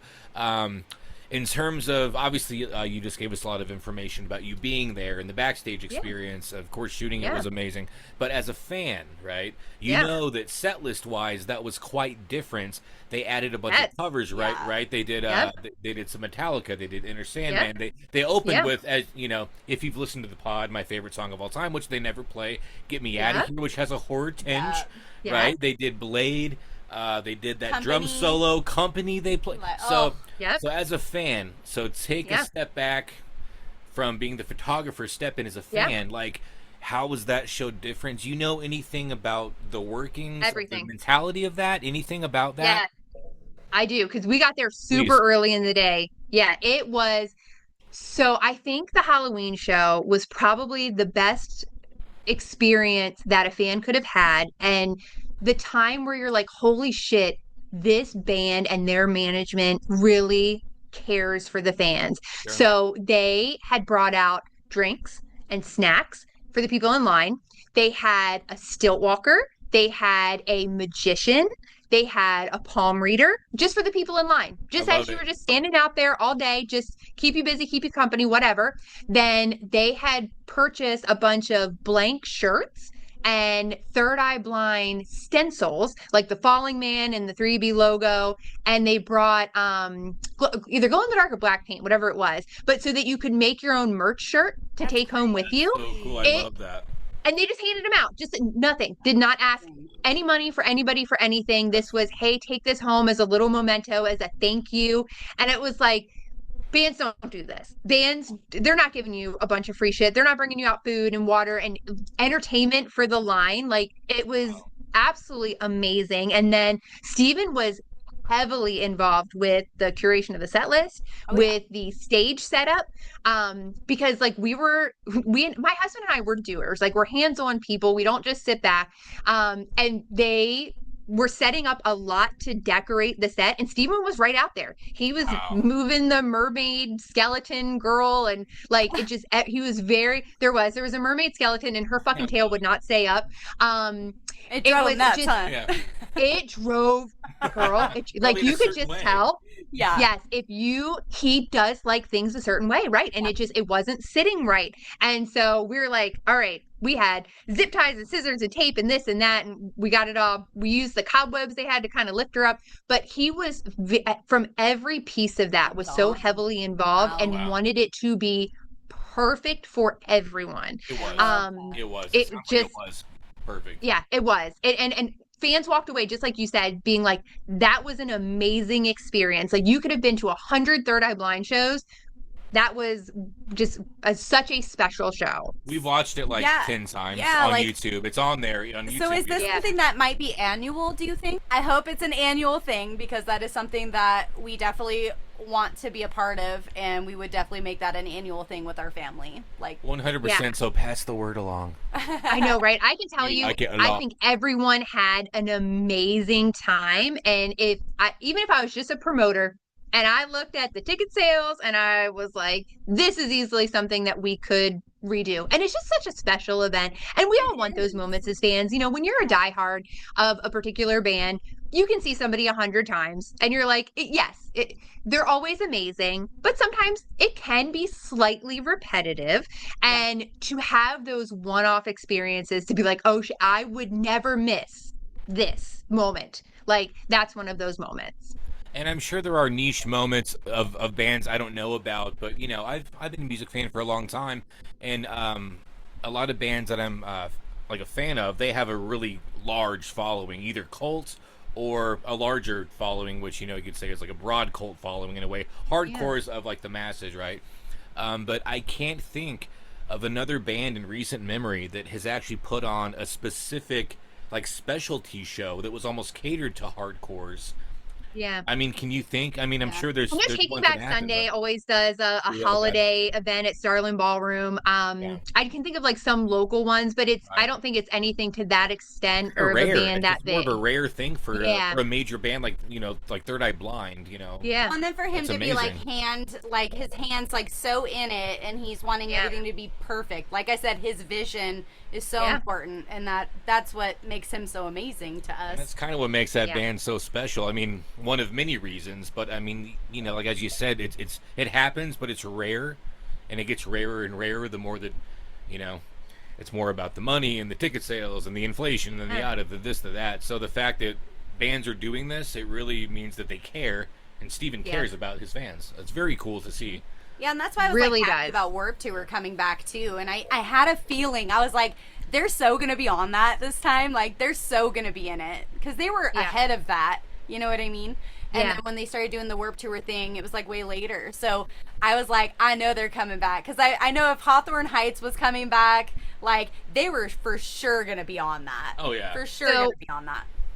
I love Hawthorne Heights, and I did catch a majority of their set, girl. And we were backstage, and I apologize, I don't know the lead singer's name, but we were probably about 4 feet from him, just standing there, and he's talking to a group of people, and I'm just like, this is not weird. This is not crazy. Like I'm totally down in there. It looks like with all his fans, he doesn't care. He doesn't have any fear of being harmed in any way. He's like, this is what I'm going to give these people. So that's what I love. And I would say there weren't many of the higher level headliners that were just kind of hanging out in Artist Village. Like, their guitarists, their drum, their techs are all kind of hanging out, and some of the lower bands, which is totally fine. Yeah. So just to see him standing there, I was like, oh shit, okay, cool. Like, we're just hanging out. That's personable. fine. Yeah. Yeah. I love he was talking to everybody, just having a great time. Yeah. It was very, very cool. I love that. Crazy. All right. Well. So very cool to hear the backstory of the Halloween show in Warped Tour. I mean, amazing. Are you planning on seeing our boys in the future? Like they have a few dates lined up, quite a few actually. So and they just sprinkle them in there. Just random places, random locations. I think I will likely make my way back up to Music Fest. We had a really good time there. They're playing there the very first week of August. Yeah. I am probably only a day or two away of signing a really cool travel deal. That's very cool. Photo and video, but separate from music. Cool. Okay. That's going to have me traveling a lot. So I kind of, I do have, just like you guys, I have a real job. I have I have a life, a family, and, you kind of do have to budget your available time for things. And so but I would love to go back down to Warped Tour and do Orlando with them. It was such a fun experience. And I do think I hope if I don't go that they have somebody there with them because it needs to be captured. Just that the crowd, the energy, the nostalgia of it all. Like it's an amazing experience. We had so much fun, and I really would like to do it all again if I could. But yeah, I'm sure we will definitely sprinkle in some more dates. And then Steven jokes, right, at every show, he's going to finish those lyrics and they're going to release an album, and then we got to do a tour. So let's get that album but going. I think it was good. Like I think it was good that he is doing what he's doing right now, because I think he needed to pull more of the like we talked about, like those kids that are now interested. I think with I've never seen him tour as much as he has in the last year or two. Like it's been pretty crazy. So I think he's really got that that following back, and that like nothing negative, of course, but like he always had a following. And there's the Misfits, but like it seems like he's building on a wave. He's building on like a momentum of a wave. It's like a whole right? new crop, like we talked about, and I think that's good because when he does put out that new music, we want everybody to hear that. Oh, yeah. You know? Well, I mean, when you're playing Warped Tour, when you're playing Stagecoach, when you're playing these big music festivals where you have either casual fans or people that don't really know your music, we all know you can easily fall in love overnight with a band the first time you see them live. It happens like it that. could be yeah. it happens like that. All of a sudden you're hooked and you're, trying to find tickets to where can you go next and how can you see them again. Yeah. Exactly. And I think that you're right. Whoever is planning this world domination takeover wave, like you talked about, for Third Eye Blind, they're doing all the right things. Yes, like they it's just, I can see, because you see some bands that will start to fade out, right? Yeah. And they're not doing what they need to do to bring in those younger fans and to keep people engaged. And Third Eye Blind's doing something really right. So the cool thing about Third Eye Blind and this new resurgence, this new wave we're talking about, and Amanda, I want your opinion on this, right? There are acts that are kind of coming in, 10, 15 years later, 20 years later, that are kind of trying to milk off this new hype for this nostalgia, this millennial, late 90s, early 2000s nostalgia, right? Creed is selling out stadiums, right? I'm not sure how long that'll last. I like some of the hits, but my point is this. The reason that I think you're seeing all of this new generation, this new crop of 12 to 18-year-olds that are coming into Third Eye Blind, because there's not that chasing desperation aspect to it. Like, they're not trying to chase something that's like trendy now, because they never went away. Third Eye Blind has always released music from the debut album till now, and as we talked about, labels come and go, acts get signed, they get shelved, acts go into independent labels, then they stop for whatever reason. It ebbs and flows, right? Throughout the past 5 years, 30 years of music, like you might see a band that's amazing, they're gone in a week, right? Yeah. The thing with Third Eye Blind is they've never quit. They have albums, on average every 4 to 5 years, and that's on average over the past 5 years. So there's a longevity, there's a discography that is not based in the new trend or the chasing of a trend. Yeah. So it's not pandering. It doesn't feel that way. There are some bands that have come back and it feels, and this is from a fan perspective, it feels like a money grab. 100%. You don't want to be here. You're not putting out new music. You're going after everybody's nostalgia pocketbooks, and never does it feel like that for Third Eye Blind. Never. They're there because they love it and they've never stopped loving it. And they want every new fan, every old fan just to continue on this journey with them. And it just feels so genuine. And that's why it's working. No, absolutely. And it's like All American Rejects, and the house party stuff they're doing. That's crazy. It was cool, but it came out of nowhere. It came out of nowhere. It was cool. Don't get me wrong. But... I do like, and I would like to see them open, because I do like that they are coming back, and I do like them.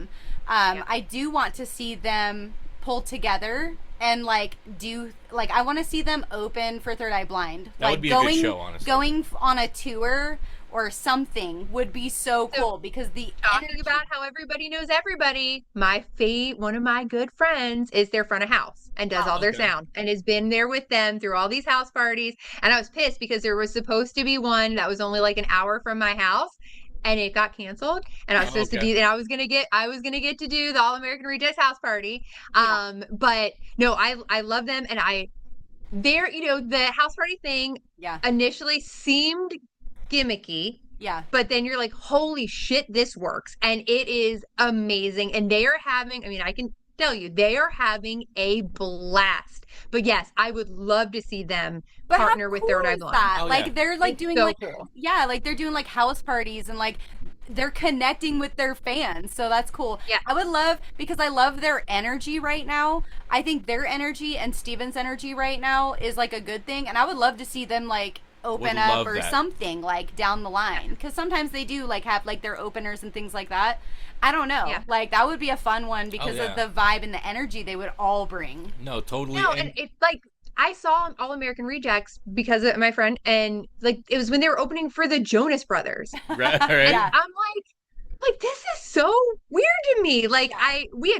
we were given amazing seats, and and Right. I was just like, but no offense to the Joe Bros, I watched a couple songs, and I'm just like, this is not my Not your thing, and Yeah. thing. Yeah. this is a little weird to me. I checked my box. I said I did it. I Yeah, yeah.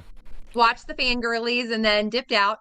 But yeah, I was like, you guys could be playing with a much more complimentary For band. sure. Yeah, Because you want 100%. somebody to like, that's the thing about like the openers is like you kind of want them to hype you up and get ready for the big show. And with Yeah. Third Eye Blind, like they're like the big show. And same with Yeah. same with the All American Rejects too. Like they're awesome, but like I think that they would be the energy too to like It's start it's get a it right ready. fit. It's Yeah, a it's a right right fit. fit. Yeah. For sure. And I Oh, totally God. agree with you. You know, My as little thing's going down. we've been exposed, we've been Yeah. That's exposed. okay. But They're coming into but your yeah. bunker. But I totally agree with you.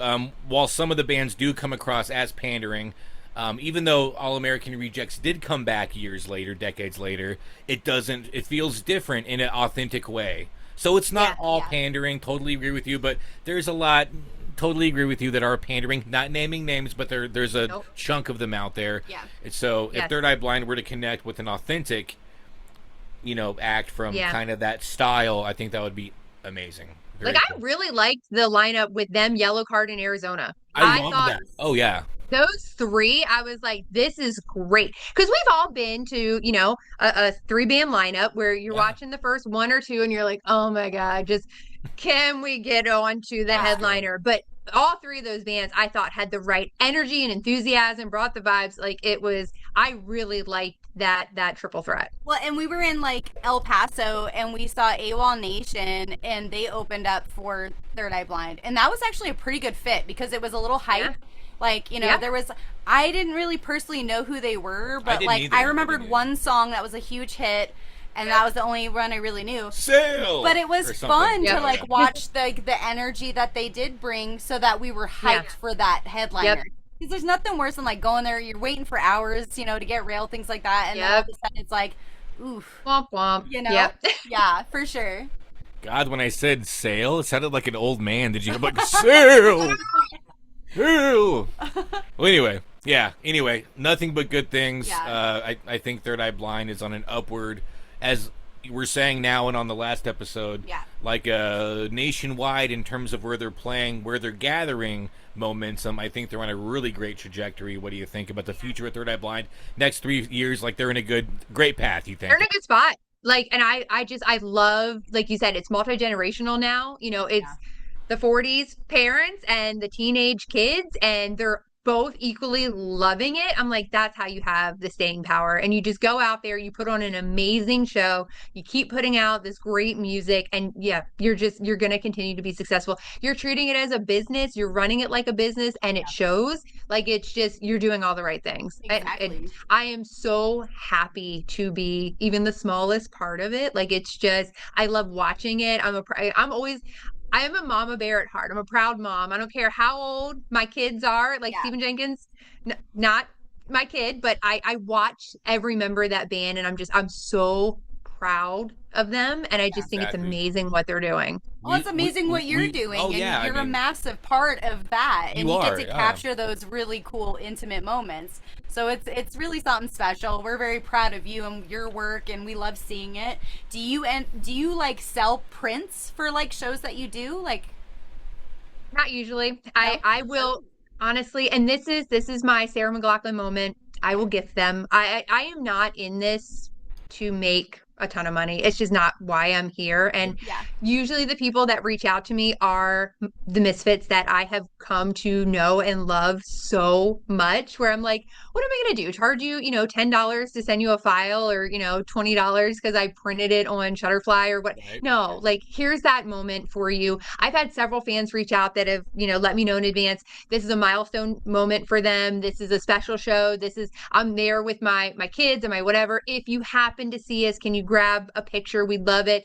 And I'm a girl on a mission. I am very type A goal oriented. So if you tell me that I need to do something, I'm going to capture that moment for you. yeah, And I feel that I'm there working for the band as much as I'm working for the fans. The Yeah. band doesn't need to see a bunch of pictures of the band. Like they know what they look like. It's those fan moments and it's those special opportunities. I love when I get the message, oh my God, I just saw your photos and I can see me, front rail and I see my, my kids, they're singing and it's just, can I have this photo? Can I buy this photo? And I always love that people say, can I buy it? And I'm like, that is so kind of you. I would love to just gift it to you. Please share it. Yeah. Well, you and me are a lot alike that way. And that's why you're so good at what you do. Yeah. I mean, like the love of the bands, the passion for like the craft and just live music in general. I mean, Exactly. You've captured so many people. I mean, John Mayer to the Lumineers, Third Eye Blind. That bubblegum shot. Yeah, the bubblegum shot. I mean, like literally, that like bubblegum shot. Like, I'll tell you. I know we're gonna wrap up here, but I'm gonna tell you just a little story about that bubblegum shot because it's one of my favorite moments ever. Yeah. And in all the worst ways. So this is at a festival down in North Carolina, the Love and Life Music Festival. I was there all day, just kind of working, vibing, chilling, whatever. And Danny, their tour manager, Danny, was like, oh, we had to run back to the hotel. I've given your credentials to a security guard named whatever his name was at the corner of this street and that street. Yeah. And I'm like, Danny, like I've got literally 10 minutes before you're set to go on stage. Yeah. I don't have passes to get to where I need to go. It was like Amazing Race style running through this festival grounds. And then we get to where I see that I need to be and it's beyond the all access gates and I don't have my all access badge yet. And I'm like, oh my God. So I'm asking the security guy. I'm like, I swear to God, I'm not lying to you. I was like, but that gentleman right there at the corner of these streets, I'm like, I need to get to him. And they're like, well, you need a pass. I'm like, he has my passes. I was like, look, I'm going to run there. I'll show you that I have them. I was like, if not, send the guard dog, shoot me with a pellet gun. I don't care. Like, I promise you, I'm not lying. So I get there, we get the passes, we run up. It's literally less than 5 minutes. So they take the stage. They just pulled up. I'm trying to get gear unpacked and what have you.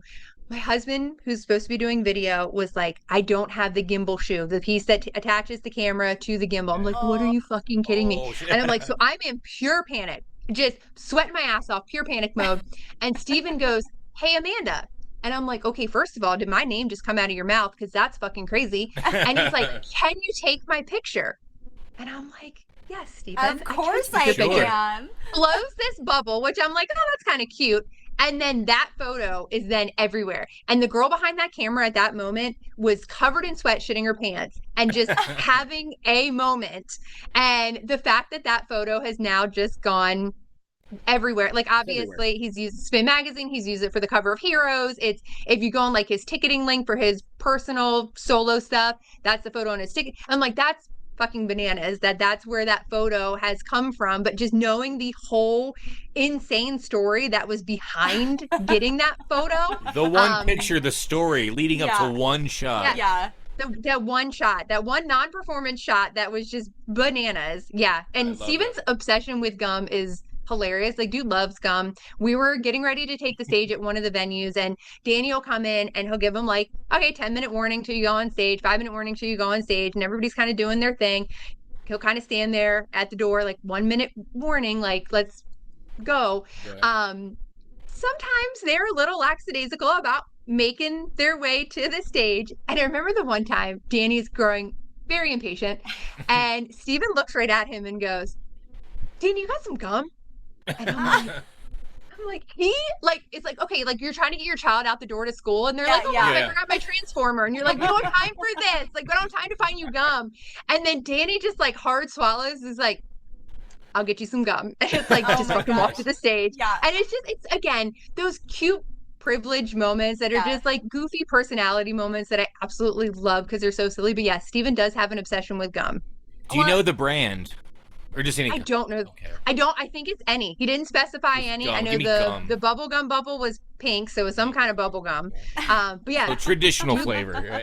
Dude loves himself some gum. I love it. Adorable. It's amazing. Hilarious. It's those human moments that like make. And let's be honest, Steven's a smart man. He probably saw that you were like a running hot mess and was like, you know, Amanda, I'm going to make your day today, okay? Like, apparently. Let's be honest. Right? So it was so crazy. And then my husband even said, he's like, did you hear him say your name? And I'm like, I don't know what's happening right now. I was like, I'm in pure panic mode. Let's just like go knock this out real quick. But yeah, it's the whole story behind that photo just makes it even better for me every time I see it. Cause I'm just like, it's one of those moments that there's never something that you can't handle. Everything will work out. It'll all be good. Keep a smile on your face. Keep doing what you're supposed to do. It'll all be fine. Exactly. So even when you're covered in sweat and total panic mode, it is okay because your You're gonna photo get ends up in something Spin good Magazine. out of that panic. Right? He's gonna make sure. Exactly. He's like, I've got you, Amanda. You're gonna Yes. get the shot now. Exactly. You worked Yes. hard. Just not the fruit stripes gum, which has like 2 seconds of flavor. That's it. That's all you get. The zebra. That's awesome. So real quick, thanks again, Amanda. Real quick before we let you go, it's been a pleasure. We're going to do a little quick fire, a couple questions. Yeah, let's It's do kind it. of off the cuff. You answered some, but I'm going to go ahead and reiterate, and this is more of a test on me as an active listener. Let's see if I've been listening actively, okay? And if There I you go. fail, it'll be like F, D, D+. Give me a D+. But okay, quick fire. Ready? Favorite 3EB album? You already said. Let's see if we're quizzing me now. Blue. Yep. Okay, look at me. Look at you. I have ears Look to at work. you Yep. listening. Look at that. Favorite 3EB song overall would be Narcolepsy. Yes, sir. All right, so, but I have a little spin on that one. Your favorite 3EB song right now, which that's more of a daily kind of a, Yeah. like you pull up the discography. What would Yep. you put on now? It might not be Narcolepsy. What would it be? You know what? It would probably be Wounded. I like the Yes. vibe of that song. It gets me fired up. I really like that song. So that would probably be one of them. Or like I said, 1,000 Julys. I love that song for some reason. Yes. Has some of the best lyrics, right? Yeah. If I could bottle my hopes in a store-bought scent, it'd be nutmeg, peach in it. Big peach and it'd pay the rent. Exactly. That's my next endeavor. Thank you. I'll cut you in, Steven. Next question. Favorite album that's not Third Eye Blind? Just overall, just general, not now, but favorite album that's not Third Eye Blind? Yeah. Now I have to really think. I'd say probably the Glorious Sons, The Union, which is their first full length. It's Okay. got all the bangers on it. So yeah, anybody who's a rock fan, like please do me a favor, give those boys some love because they're amazing. And it's just, Okay. an awesome album. So we obviously need to check out the Glorious Sons. Yeah. Clearly. Yes. Which we might actually Yes. do tonight. Like our night's younger than yours. So Yeah. we might actually check that out tonight. I'm gonna sneak in here and I'm Yeah. gonna pop one in there. Yeah. Bob it in. Yes. What is your favorite song of their more recent albums of Third Eye Blind? Like between like Our Band Apart or Screamer? Yeah.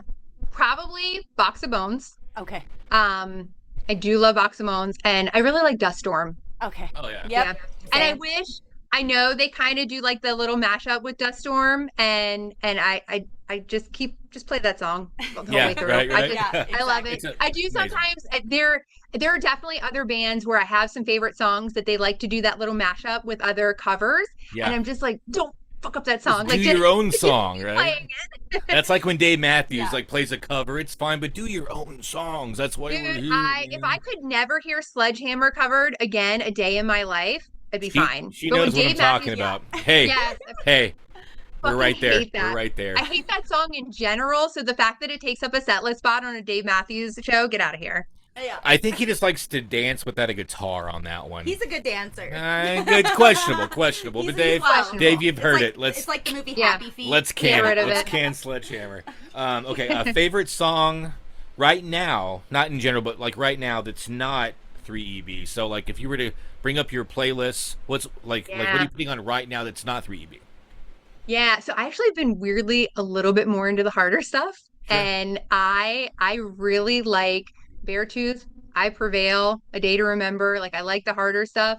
The song Gasoline by I Prevail, which is heavy and aggressive. Okay, But okay.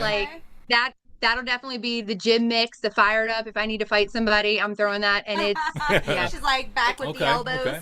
So we have Weird- things we need weird to going. write down and listen to for sure. Absolutely. sure. Yeah, it's definitely the harder stuff. I weirdly, at 40 have ventured into a lot harder music, and it's taken me for a surprise, but I do. I like just yell at me. I love it. Yeah. I love it. And like we all don't get harder with age. I'm not speaking for myself. I'm just saying, you know, it's a rare feat if you can listen to harder stuff. Like, the older you get, and you like know, our it's daughter's awesome. like getting into all the hard stuff right now. Like I think she's into Marilyn Manson right now, and I'm like, that was one that like all my friends got into, but I felt like it was like at the time for me, I felt like it was a little too dark for me, so I didn't go there. Agreed. But he did. I'm like reliving like my high school era with our daughter. With you, dog. She's Pretty, which is not bad, not bad. No. But it's funny when your daughter comes up and is like going to educate you on a band that you grew up with. I'm all like, so I've seen something recently, again, all the same age. We're like, how did we all know the story about the Marilyn Manson and the removal of a rib? The rib. How did we all know that? We didn't have social media. Like but everybody knew that story, true or not. Like, but yeah, it is weird that stuff like that comes back around. like these little urban myths that, you know, through the cafeteria at lunch or something. Yeah. Real quick, couple more and we'll let you go. Obviously photography and movies and cinematography, like the first time that like a child or like coming up you see visuals, it's usually in a movie, something that strikes you. So I think as a photographer, that's a poignant question. What's your favorite movie? Number one, favorite movie in general, and if it's the same answer, cool, but question two, what's a cinematographer or a movie whose cinematography kind of inspired you in terms of your work? So, what's crazy enough is when I first got into photography, no interest in video. And I'm not even a huge movie person. Like I wasn't. And it's just kind of where we are, you know, with social media. People want those videos. They, you know, it's beyond just pictures. And so it was more out of a need, you know, to keep myself relevant and employed. And doing video definitely pays a bit more than just doing photos. So to have those additional opportunities, you know, growing up, I definitely remember some key movies that I was in love with. I did, you know, when I was probably 8, 9, 10 years old, love the movie Legend with Tom Cruise, like him, the unicorn, whatever. My daughter's name is named after that, which the princess, her name was Lily. That is my daughter's name. My daughter would tell people when she was a toddler, because in that movie, there's the devil figure and he's very prominent in that. So you would ask my daughter, you know, where was her name out of? And she was like, oh, a movie about the devil. And I was like, okay, no, definitely not a movie about the devil. They were, you know, saving the goodness in the world with the unicorn and you're the beautiful princess. And no, maybe not the devil. But otherwise, like, this is going to sound funny, I love a good dick joke movie. There's no cinematic masterpiece, but if you give me anything with Adam Sandler, Will Ferrell, like I want the dumbest thing possible on my television. I feel that. So I'm sorry. I'm not going to come at you with no Spielberg, M. Night Shyamalan stuff. I'm going to tell you, throw up a dick joke and I will watch it. Okay, favorite dick joke movie from that era? Oh, probably Billy Madison. Oh, I love Billy Madison. Of course. Hey, kids, it's me. I get you thought that I was dead. Remember? Do you remember? I love that. My husband will still do the shampoo is better. I go on first to clean the hair. It's just like conditioner is better, right? Better. And I love it. It is awful. I'll get told, did you pack me a snack pack? I thought I was a snack pack. That is just all the time in my house. That is what we live off of. Yes. Anything Adam Sandler. So literally, like, I have to just, you know, I have to ask you this. We can all agree that Veronica Vaughn is one hot piece of ass. I think we can all agree on that. And I think that's a great place to mic drop the interview. There we go. Thank you, Amanda Daubert, for coming on. It's been amazing. Hope you had a good time. We'd love to have you back at some point. Yeah, next time we have you, we got to have you and your husband, because that would be a funny, fun dynamic. Let's do that. Well, let's just say if there happens to be another really important Third Eye Blind show that maybe will happen, that maybe nobody knows about, that maybe we would like to discuss at a later time, that we would love to come back and discuss that with you. How does that sound? That would How be does that very vague promise to chat later sound? Okay. For sure. That sounds like a hint and a good one, and we're always down for exclusive content. So that would be incredible. There's just maybe a show that we would like to talk about later.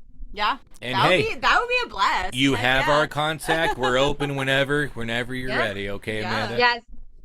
Well, it's And been a we'll pleasure. pull Steven's favorite in on there, and he can talk too. Oh, perfect, There please. you go. There and you to, go. and to give Missy our best, and if, Yeah. if you had a good time, Aw, let her know that you yes. had a good time, and she might want to talk. We'll see. You never know. You never know. Yeah, that'd be great. She's That'd be cool. amazing. She's so warm and welcoming, and you would be very, very blessed to have her on your show. And I know all the Misfits have had such great experiences with her too. And shout Good. out to all my Misfit friends. Those rail rider ladies, they are some and men, but it's mostly the ladies that give me the love. Right. Have been some of the most amazing, supportive, warm, welcoming, like just amazing. The fans of this band Yeah. are phenomenal, and there are very few other fan bases like them. I think it's why, your guys' show is so amazing, is having people with like minds and who share the same love and passion. Like it's an honor to listen to, and I think it all makes us feel really close when sometimes we are really far apart. Sure. And we only get together at those shows on the rail. So I do want to thank you guys, and I want to thank all the Misfits out there for being so incredibly supportive. I love you guys so much. But yes, I would love to talk with you again. Yeah, get Missy, get Danny. Yes, we love it. Get them all on here, and Sure. let the band hear even more from them about how wonderful they all are. Of course. Yeah. Couldn't have said it better. Thank you, Amanda. Front Rail Photography. Check her out online. Beautiful portfolio. And hey, maybe we'll see you on the rail at a show sometime. Hopefully. Yeah, sounds good. Thanks so much, guys. All right. Thank you. Yeah, we'll talk to you soon. Thank you. Bye. Bye. So, Sam, what an amazing interview with Amanda from Front Rail. Yeah, no, like, she was amazing. Like, I mean, everything from the band, her experiences, backstage, all access, all of it. So much cool information that you would not get anywhere else except for Strange Company Pod. Thank you, Amanda, so much for being here. We are excited to have you back on a future episode, absolutely. And she said she wants to. We're stoked for it. Yeah. Get some exclusive deets, but anyway, man, I'm spent, man. That was fun. That was so fun. Yeah, and her heart's in the right place. Like, she cares so deeply about this band. She cares about what we're doing. She cares about her family. She cares about, like you said, the craft, everything that she's doing with the band and professionally with other bands. And a true professional, really. Yeah. And a true hardcore fan of our favorite band, Third Eye Blind. Yeah. What an amazing experience. Yeah. What a great soul. Thank you once again, Amanda. Thank you for coming on. We're stoked to have you on for the next rounds. And I can't say much more. I'm like speechless, honestly. Like, Are you? I mean, she definitely divulged in like topics we didn't even know was gonna head that way, and she gave us a lot of really cool information to give to you guys. So, I mean, that's what this podcast is about. Absolutely. It's about all of these fun memories and all the good stuff and the things that need to be put out there, And as Third Eye Blind fans, I hope you guys got a lot out of this. We got so much out of this, so much more lore and mystery and answers to questions that we didn't even know that we were asking. Like, it was such a cool thing. Thank you, Amanda, once again. I think we're going to leave it there because there's not much more that we can say that hasn't already been said, right? True. Am I wrong? Yeah, Am I wrong? we'd love to have her on again. And she's going to come on. She says she wants to give us a little deets. Yeah. So, anyway, I'm Dallas. I'm Samantha. If you have any Third Eye Blind questions, comments, or anything you want to share, please email us at strangecompanypod@yahoo.com. Let me say it again, strangecompanypod@yahoo.com. We want to involve everyone on the podcast. It's still, we're episode 12, but we're still kind of getting people into it, and slowly we're getting a lot of people into it, I feel. So I'm very excited for the future of the podcast. Yeah. And we'll see you on the next episode, which will be lucky number 13, baby, which is the luckiest number in the book. We'll see you next time. Thank you for joining us again, and I hope you enjoyed it. Yep.